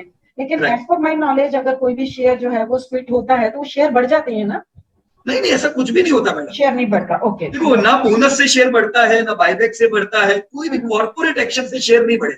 ओके, शेयर सिर्फ एक चीज से बढ़ता है, राइट। अगर बोनस, स्प्लिट, बायबैक कुछ भी देने के बाद अगर कंपनी के प्रॉफिट बढ़ते रहते हैं तभी शेयर बढ़ेगा, बाकी कॉर्पोरेट एक्शन से नहीं बढ़ता है। लोगों की मान्यता है। बहुत से इन्वेस्टर ऐसे हैं जो रोज समाचार देखते रहते हैं कि अरे स्प्लिट अनाउंस हुआ, ले लो शेयर, बोनस अनाउंस हुआ, ले लो। गलत बात है। बोनस अनाउंस हुआ, स्प्लिट अनाउंस हुआ, तो कॉर्पोरेट एक्शन है, इसका क्या लेना देना, बराबर ना? तो ऐसा नहीं है। तो एक सर आपने बोला जैसे राइट इशू आता है तो ईपीएस डेफिनेट कम होगा, लेकिन हाँ। अगर राइट इशू आने के बाद सर अगर उनका प्रॉफिट बढ़ जाता है कंपनी का, फिर तो तो अच्छी बात है EPS जो है ना, फिर ईपीएस बढ़ जाएगा अगर प्रॉफिट फिर बढ़ भी जाएगा। ईपीएस बढ़ेगा, हाँ। पर फिर भी कम बढ़ेगा, वो इफेक्ट आएगी क्योंकि अपने पार्टनर बढ़ गए, ओके। बराबर ना? देखो आप यस बैंक का उदाहरण लो, पार्टनर बढ़ गए, अभी यस बैंक अपना लाइफ टाइम हाई प्रॉफिट करेगी तो भी ईपीएस उतना नहीं होने वाला है, क्योंकि उनके बहुत ज्यादा उनका इक्विटी बढ़ा, ह्यूज, राइट?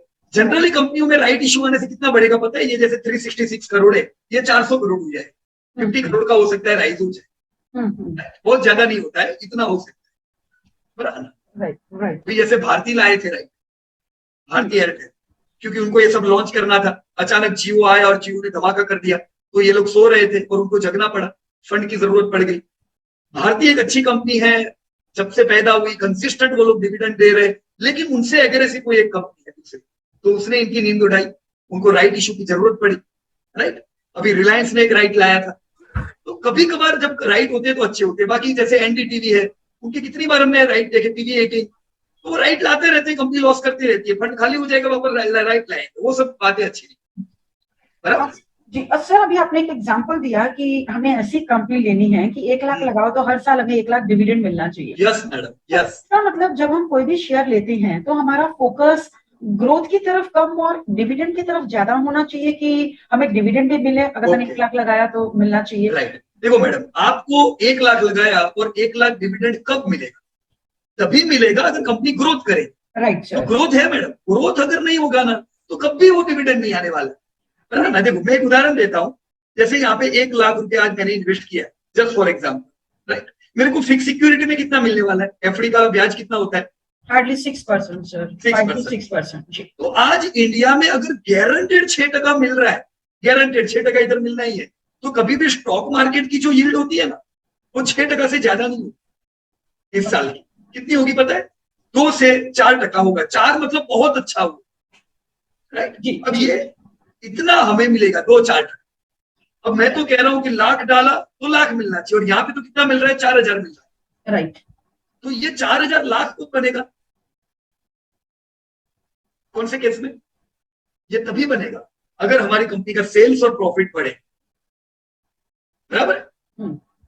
क्योंकि 4000 क्या है? ये हमारी ईपीएस है, अर्निंग है। ओके। ये तभी बढ़ेगी जब प्रॉफिट बढ़ेंगे, और प्रॉफिट डिपेंड है सेल्स पे, तो ये पूरी साइकिल है मैडम। राइट सेल्स बढ़े तो प्रॉफिट बढ़े, और प्रॉफिट के साथ ईपीएस जुड़ा हुआ है, तो हमारी अर्निंग ऑटोमेटिकली बढ़ती है। सेल्स बढ़ते नहीं है, जैसे अभी देखो आज ही अभी अनाउंस हुआ कि वर्ल्ड का ग्रोथ थोड़ा और लोअर किया गया है। इसका मतलब आईएमएफ क्या कहना चाहती है कि दुनिया भर के इन्वेस्टर समझ लो इस साल ज्यादातर कंट्रीज के ग्रोथ खराब रहेगी। उनका कहना है कि यूएस का जीडीपी 2% से बढ़ेगा खाली। तो यूएस के इन्वेस्टर को समझ जाना चाहिए कि उनकी कंपनियों के सेल्स कितने % से बढ़ेंगे? 2-4% से। प्रॉफिट पे इफेक्ट पड़ती है। उनका कहना है कि इंडिया का जीडीपी इस साल 60% से बढ़ेगा, 6.8 ऐसा है। तो मतलब उनका क्या कहना है कि इंडियन कंपनियों के सेल्स कैसे बढ़ेंगे? ऐसे, राइट? राइट। लेकिन सर यहाँ पर जैसे कई कंपनीज ऐसी हैं जैसे कि डी-मार्ट है जो डिविडेंड नहीं देते हैं, बराबर है। इट्स ओके, मतलब इट्स ओके। उल्टा हमें कहना चाहिए कि अभी मेरे को नहीं चाहिए डिविडेंड, क्योंकि अभी हम कमा रहे हैं, अभी नहीं देंगे तो चलेगा, अभी वो एक्सपांड कर रहे हैं मैडम, राइट? ऐसी कितनी कंपनियां हैं जो हमने इन्वेस्ट जब की थी तब वो डिविडेंड नहीं देती थी, तब वो एक्सपांडिंग मोड में थी, राइट? तो वो डिविडेंड ना दे तो भी चलेगा। अभी जैसे डिमांड बिल्कुल डिविडेंड नहीं देता है, 0 डिविडेंड, राइट? पर ये ईपीएस तो उनका आता है आज भी, राइट राइट। ईपीएस होता है कि नहीं उनका, राइट? अब टीसीएस के केस में समझो ये 104 रुपए का जो ईपीएस आया ना, पूरा हमारे बैंक में क्रेडिट होने वाला है। कैसे? पूरा, क्योंकि टीसीएस 80 से 100% डिविडेंड आज बांट देती है, राइट? मान लो 80% हमारे बैंक में क्रेडिट हुआ तो 20% रिजर्व में जाएगा, राइट बराबर। राइट अब जितना रिजर्व बढ़ेगा ना उतना मैडम शेयर का भाव बढ़ेगा, ओके क्योंकि ये रिजर्व किसका है, वो रिजर्व पे ही भाव बना हुआ है। राइट राइट अब डिमांड है, अब डिमांड का केस लो आप, मान लो वो भी 104 रुपए कमा रहा है, वो कहता है कि अभी मैं बिल्कुल डिविडेंड नहीं दूंगा, तो गुड, कोई बात नहीं, उसका क्या बढ़ेगा, प्राइस इसीलिए बढ़ रहा है, उसका भाव ज्यादा बढ़ेगा। इसीलिए सर उसका मार्केट कैप ज्यादा है एज कंपेयर टू अदर, या क्योंकि सवाल है, भाव बढ़ रहा है तो मतलब क्योंकि वो कैश फ्लो बाहर नहीं निकल जाता। राइट अभी क्या होता है कि ज्यादातर कंपनियों में कंपनी का कैश फ्लो निकल जाता है, हम सबके बैंक में आ जाता है डिविडेंड के रूप में, राइट।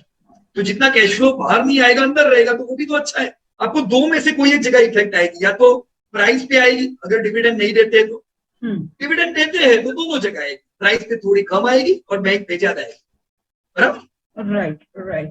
तो यानी कि जब हम अपना पोर्टफोलियो बनाएं तो हमें हाँ। ऐसा लेना चाहिए कि कुछ ऐसे स्टॉक भी हो जो डिविडेंड वाले हो, और सर मेरे को ऐसा लगता है depends upon the age also, like depend upon age 100%, है ना, अगर 25-30 साल का है, लाइक हम जैसे को लगता है कि नहीं अब हम लोगों को डिविडेंड इनकम चाहिए, तो बराबर। थोड़ा सा इसका मतलब सिलेक्शन करते वक्त ये भी देखना है कि अभी हमारी इनकम कम है, डिविडेंड से चाहिए, या अभी अपनी कमाई हो रही है, अभी हमें डिविडेंड नहीं चाहिए, तो according to that then we have to choose the stock sir. Yes yes madam, ये करना चाहिए, बराबर। Got it. Thank you, sir. Thank you. Thank you. तो this was something about TCS. कितना कंपनी हम लोगों ने दोस्तों आज देखा, 2 कंपनी खाली। कितना देखना चाहिए बताओ मेरे को लर्निंग के लिए? अभी तो देखा पर 2 में से किसी का तो धंधा गिरा ही नहीं है, कितनी बुरी बात है। कोई भी 2 में से एक भी कंपनी ऐसी नहीं है जिसने लॉस किया, ये भी बुरी बात है। और यहाँ तो लोगों के पास ऐसी कंपनी हाथ में आती है जो हर साल लॉस करती है, फिर उनको लगता है भाव बढ़ते नहीं, राइट। तो मैं चाहूंगा दोस्तों, देखो पहली चीज, ये जो कंपनियां है ये बढ़नी चाहिए, मतलब आपको ये 5-10 कंपनी से कुछ सीखने को नहीं मिलेगा, राइट। मैं चाहूंगा हर कोई व्यक्ति एक एक कंपनी लेके उनके डेटा एनालिसिस करे और सीखे, बराबर है। तो जितनी ज्यादा आपके पास एग्जाम्पल होंगे, हमें पूरा एग्जाम्पल भी चाहिए, इसमें कुछ कठिनाइयां आनी चाहिए, अच्छी कंपनी में भी कठिनाइयां आनी चाहिए, तभी तो पता चलेगा। अभी तो 2 कंपनी में तो कोई प्रॉब्लम नहीं है, तो देखो दूसरी कंपनियां देखो और क्या हो रहा है, राइट। हमें वाइड वेराइटीज ऑफ कंपनीज का रिसर्च करना है। अभी दोस्तों ये वीक हम लोगों ने खाली क्या चेक किया, सेल्स, प्रॉफिट, बिजनेस समझने का प्रयास किया है। और बिलीव मी दोस्तों, आज आप लोग इस मीटिंग में हो, मैं यही चीज 2015 में भी 2010 में भी कहता था कि दोस्तों आज जो आप कंपनियां ले रहे हो इनके 5-10 टाइम्स धंधे बढ़ने वाले हैं। आज भी आप जो ले रहे हो आपके साथ भी यही होगा जो 2010 वालों के साथ, बराबर है। एनालिसिस करना है, सीखना है, आगे बढ़ना है। लास्ट वीक का सेशन था sales, profit, margin.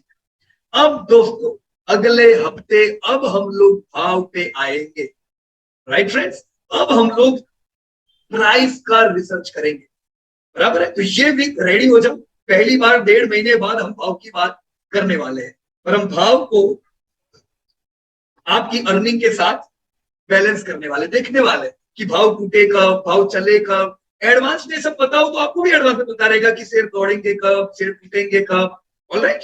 So next week के सेशन के लिए रेडी हो जाओ, और कल ही आपका ये सेशन अपडेट हो जाएगा। अमरजीत सिंह सर कुछ कहना चाहते हैं, कहिए सर। हाँ जी सर, मेरे को HDFC में थोड़ा डाउट है, आप चीट करेंगे? HDFC, या यस सर।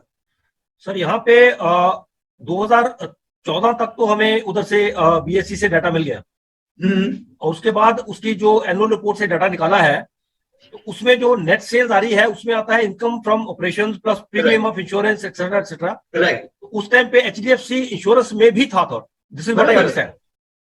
ऐसा नहीं है सर, HDFC इंश्योरेंस में नहीं था, पर जो जितनी भी कंपनियां हैं, HDFC life, HDFC general, HDFC AMC, वो सब HDFC की, तो उन सब का भी सेल्स इसमें ऐड होगा, उनकी वेटेज के हिसाब से, जितना उनका स्टेक है उसके हिसाब से। ओके, उस आपको क्या लेना होगा सर, यहाँ पे टोटल इनकम में से सिर्फ अदर इनकम निकाल देंगे, बाकी सारा ऐड होगा?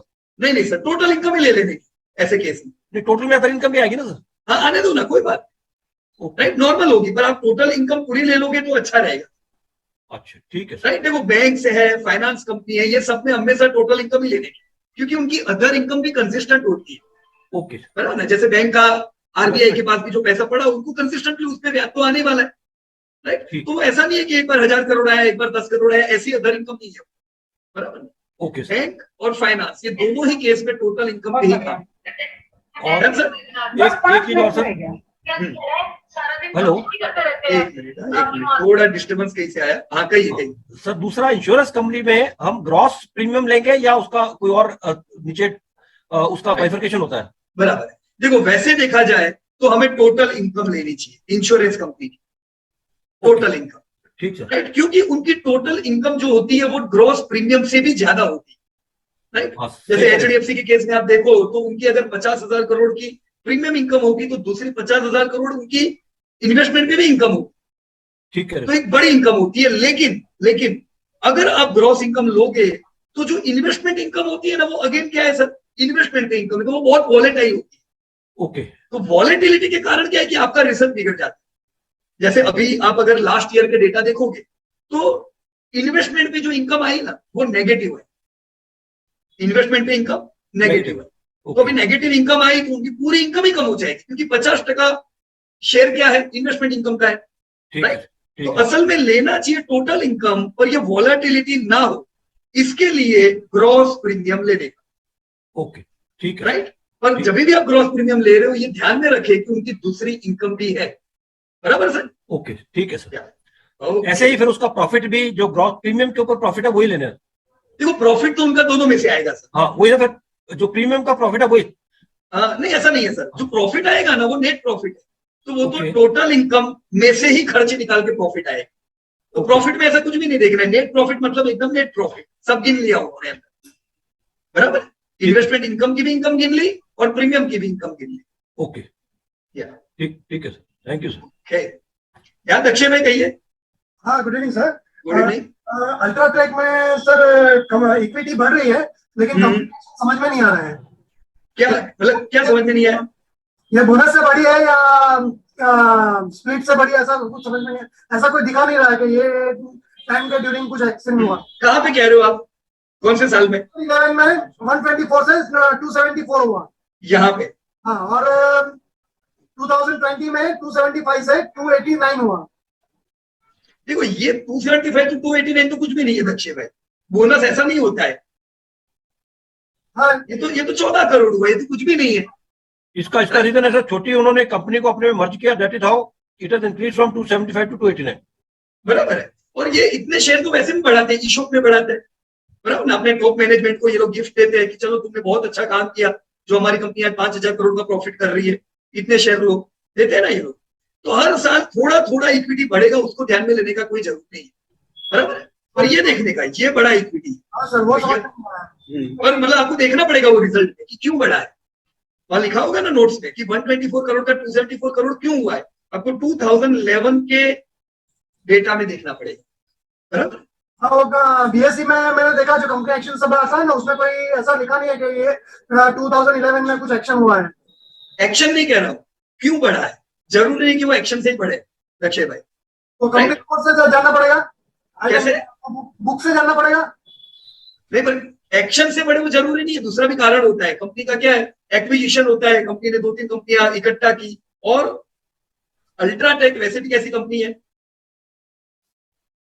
ऑर्गेनिकली और इनऑर्गेनिकली दोनों प्रकार से आगे बढ़ती है, राइट। तो इनके अंदर ऐसे एक्शन भी हो सकते हैं जब इन्होंने दूसरी कंपनियों को खरीदा, इक्विटी रेज किया होगा फंड रेज करने के लिए, राइट, हो सकता है। तो ये देखना पड़ेगा, बराबर। कोई बात नहीं, अभी इसको रखो ना, अभी कोई प्रॉब्लम नहीं, राइट। ये सर अब जब अभी प्राइस पे देखेंगे तब देख लेने का, सब कुछ मिलेगा, कुछ रह नहीं सकता है।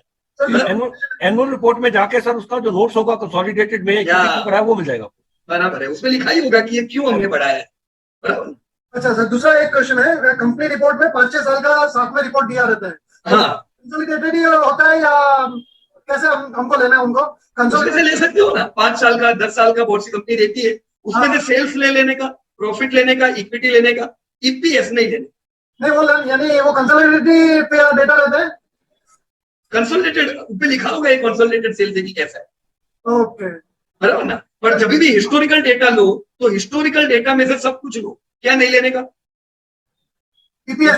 क्योंकि अभी नीलेश भाई का डेटा हमने देखा, उसमें क्यों प्रॉब्लम है, वो लोग आपको आसान हो इसके लिए एडजस्ट करके वो डेटा देते हैं, हिस्टोरिकल डेटा वो एडजस्ट करके देंगे ताकि आपको कंफ्यूजन ना हो, पर हमें एक्चुअल डेटा चाहिए, एडजस्ट किया हुआ नहीं। तो ईपीएस आपको फाइनेंशियल स्टेटमेंट में से ही देखना पड़ेगा, बराबर दक्षिण भाई? हाँ, और एक क्वेश्चन है सर, हाँ बोलो। कंपनी इक्विटी के पैसे ही इन्वेस्ट या धंधा कर सकती है, या रिजर्व के पैसे को भी वो धंधा या इन्वेस्टमेंट में यूज कर सकते हैं? नहीं समझा नहीं, क्या कहा आपने सर? कंपनी के पास इक्विटी के पैसा होता है और दूसरा होता है रिजर्व के पैसे, तो कंपनी इक्विटी के पैसे ही धंधा कर सकती है या इन्वेस्टमेंट कर सकती है, या रिजर्व के पैसे को भी वो धंधा या इन्वेस्टमेंट कर सकते हैं? सर ये जो 289 करोड़ पैसा नहीं, अल्ट्राटेक ने 289 करोड़ अगर सिस्टम में डाला हुआ है तो ये कन्वर्ट हो चुका होगा, प्लांट मशीनरी ये सब में कन्वर्ट हो चुका होगा ना। हाँ, वो तो ये सब पैसा नहीं है, ये तो एसेट है अभी उन लोगों की। हाँ, ये तो इक्विटी है, लेकिन रिजर्व का जो पैसा एक्स्ट्रा है तो वो भी ऐसा ही होता है ना, रिजर्व पूरा कैश नहीं होता है कभी कोई कंपनी का। जैसे टीसीएस के पास 1 लाख करोड़ का रिजर्व है, तो 1 लाख करोड़ उनके बैंक में थोड़ी ना पड़े हुए हैं, वो इन्वेस्ट कर सकते हैं मतलब? नहीं, वो सब पूरे एसेट ही होती है कंपनियों की, उसमें से लिमिटेड होता है फंड। जैसे टीसीएस का 3000 करोड़ का उनका मेरे को लगता है डिपोजिट है और 3000 करोड़ उनके बैंक में पड़ा हुआ है, तो 6000 करोड़ उनके पास लिक्विड है। तो लाख करोड़ में से 6000 करोड़ लिक्विड है जिसको वो लोग यूज कर सकते हैं, कोई प्रॉब्लम आए। दूसरे तो सब एसेट्स होते हैं, वो तुरंत थोड़ी ना अपन कन्वर्ट कर पाएंगे। यानी जो भी रिजर्व का पैसा है वो भी अर्निंग में लगा ही होता है? हाँ, वो रिजर्व मतलब क्या है कि रिटेन अर्निंग हुई, इस बार हमने 1000 करोड़ कमाया, हमने प्रॉफिट किया, पर कंपनी का इन्वेस्टमेंट भी तो रहता है अलग अलग चीजों में। नहीं, कंपनी प्लांट एक्सपांड कैसे करती है, नए प्लांट लगाती है। तो सर बोनस देके रिजर्व का पैसा इक्विटी में लाने का क्या मतलब? फिर वो ऐसे के लिए है तो बोनस देके इक्विटी में लाने का क्या मतलब? आपको शेयर देने के लिए, ओके, खाली आपको शेयर गिफ्ट में देने के लिए वो पैसे को यूज करती है। देखो ऐसा होता है कि जैसे कभी कंपनी को क्या है कि हमारे पास ऑलरेडी कैश पड़ा हो, मैंने बोला टीसीएस के पास 6000 करोड़ है, राइट? तो टीसीएस बोलते हैं काम करो ना यार, अपने पास ऑलरेडी काफी फंड पड़ा हुआ है, इतना फंड सफिशिएंट है, राइट? अपन 300-400 करोड़ क्या करते हैं कि लोगों को शेयर मिल जाएंगे, अपन इसको इक्विटी में ले जाते हैं, तो वो भी एक अच्छी चीज है। ओके, बराबर है, पर सब कंपनी नहीं कर सकती है ये। Okay okay okay okay. और अमर भाई या अमर लोखंडे जी, कहिए Amar ji. Sir hello, good evening sir. Sir actually मैं ये पूछना चाहता था कि जैसे अभी किसी कंपनी का कंसोलिडेटेड ईपीएस अगर नहीं हो तो फिर हम लोग स्टैंड अलोन ईपीएस ले सकते हैं क्या उसका? मतलब पूरा डेटा स्टैंड अलोन है, कंसोलिडेटेड कोई डेटा नहीं है, ऐसा कह रहे हो ना कोई कंपनी में? नहीं सर, मतलब कंसोलिडेटेड है, जैसे अभी आईआरसीटीसी में 2006-07 का ईपीएस थोड़ा सा नहीं मिला, तो हम लोग स्टैंड अलोन का ले सकते हैं कि कंसोलिडेटेड ही लेना पड़ता है? देखो पहले अमर भाई ये समझ लो कि वो कंपनियां जिनके नीचे सब्सिडरी होगी अलग अलग, राइट, वो कंपनियों का सबका मिला के कंसोलिडेटेड टर्नओवर होता है। पर जरूरी नहीं है कि सब कंपनी की सब्सिडरीज भी हो, ये तो जरूरी नहीं है ना। ये भी जरूरी नहीं है कि 20 साल से सब कंपनी का नीचे सब्सिडरी होगी, राइट? तो आपको कुछ कंपनियों का स्टैंड अलोन ही मिलेगा, इसका मतलब क्या कि उनका कंसोलिडेटेड नहीं है। ओके, बराबर, तो स्टैंड अलोन लेने का वो केस। अच्छा, ठीक है। और सर दूसरा एक जो बैंक्स का है तो उसका भी सेम मतलब यही मेथड से करना है क्या? जैसे कि अभी उसका नेट प्रॉफिट मार्जिन अगर निकालना है तो यही फॉर्मूला यूज करके करना है? देखो नेट प्रॉफिट तो आपको दिया होता है उन लोगों ने ऑलरेडी, तो उसमें तो कोई फॉर्मूला यूज नहीं करना होगा। नहीं, मार्जिन निकालने इनकम स्टेटमेंट में से देखो बैंक कर रहे हो तो टोटल इनकम ले लेने की और नेट प्रॉफिट ले लेगा, ये दोनों डेटा तो आपको वहीं से मिल जाएंगे। हाँ, तो यहाँ पे हमने फॉर्मूला खाली मार्जिन में यूज किया, बाकी कोई जगह पे फॉर्मूला नहीं, सब रियल डेटा है। ठीक, right sir, okay, thank you sir. Okay, and या सुनीता मैडम कहिए। सर मैं जेमन ज्वेलरी इंडस्ट्री पर काम कर रही थी, तो वहां पर सर टाइटन का अकेले ही 82% मार्केट शेयर है। तो अगर ऐसी इंडस्ट्री जहां पर एक ही कंपनी का 82% है तो फिर तो हमें कोई और देखने की जरूरत ही नहीं है। बराबर है मैडम, क्योंकि ज्यादातर जो कंपनियां वो इंडस्ट्री में है वो ऑर्गेनाइज सेक्टर की नहीं है, वो अनऑर्गेनाइज है। टाइटन ही है जो पूरी ऑर्गेनाइज वे में, वो ज्वेलरी नहीं बेचते, वो ब्रांड बेचते। राइट, तो पूरा ऑर्गेनाइज वे में उनके फॉर्मेट है, इसलिए उसको ज्यादा मार्केट कैप मिलता है, पूरे इंडिया में प्रेजेंस है, राइट? तो दूसरा देखने का जरूर भी नहीं, क्योंकि दूसरी जितनी भी कंपनियां हैं सारी कंपनियां ज्यादातर इसमें टैप बर्डन वाली, फिर चाहे हम पीसी ज्वेलर ले ले या कोई भी आप ज्वेलर की, ऐसे कोई ज्वेलर की कंपनियां कभी प्रॉफिट में है भी नहीं, ज्यादातर कंपनियां लॉसेस करती, राइट? तो सर टाइटन की ग्रोथ मैंने देखी है 43.6% दे रहा था, और वहां पर एक राजेश एक्सपोर्ट था वो माइनस में था 6%। राइट। टोटल अगर मैंने किया CAGR तो ये माइनस में दे रहा था, ऐसा नहीं, समझ में नहीं आया क्यों हुआ। देखो माइनस ग्रोथ होकर माइनस आएगा मैडम, ये हो सकता है ना कि ग्रोथ उनका डिक्रीज भी हो गया कोई कंपनी का, तो नेगेटिव बता रहा है। लेकिन सर वहां तो 33% ग्रोथ दिखा रहा था, तो ओवरऑल कैगर इन्होंने माइनस में क्यों दे दिया, ये नहीं समझ में आया सर। अगर ग्रोथ है तो फिर ग्रोथ होगा, फिर कुछ प्रॉब्लम है दूसरा। किसमें कह रहे हो आप? अपने डिमांडिंग इंडस्ट्री में काम किया है? हाँ जी, ये जो अभी लास्ट वीक में हमारा गया था टॉप क्वालिटीज का, जो भी हमारा सेकंड सेशन था। अच्छा, टॉप क्वालिटी, उसमें सर मैंने जेम एंड ज्वेलरी पर काम करी थी, तो ये मुझे देखने को मिला। एक मिनट, मैंने ओपन कर देता हूं मैं। या मुझसे फॉर्मूला कुछ गलत लगा, देख लेते हैं। सर आप जेम एंड ज्वेलरी खोलेंगे जिस पर मैंने काम किया है? एक मिनट, मैं कंट्रोल F करके सर्च ही कर रहा हूँ, पर क्या डेटा बहुत है ना इसमें थोड़ा।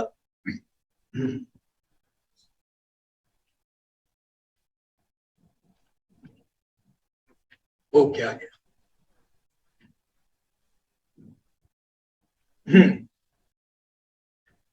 यस, कहाँ पे प्रॉब्लम आ रही है इसमें मैडम? सर ये वाली शीट थी ना, इससे पिछली वाली, सॉरी सर, पिछली वाली अच्छा, शीट। ये क्वालिटी है, वो डिमांडिंग इंडस्ट्री। हाँ, वो फिर डिमांडिंग है।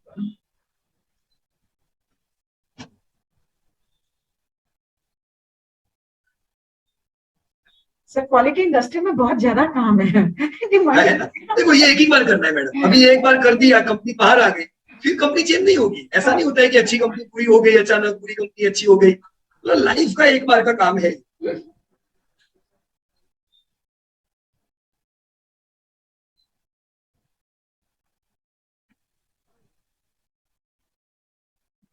Download 67 company. अच्छा गया, हाँ ये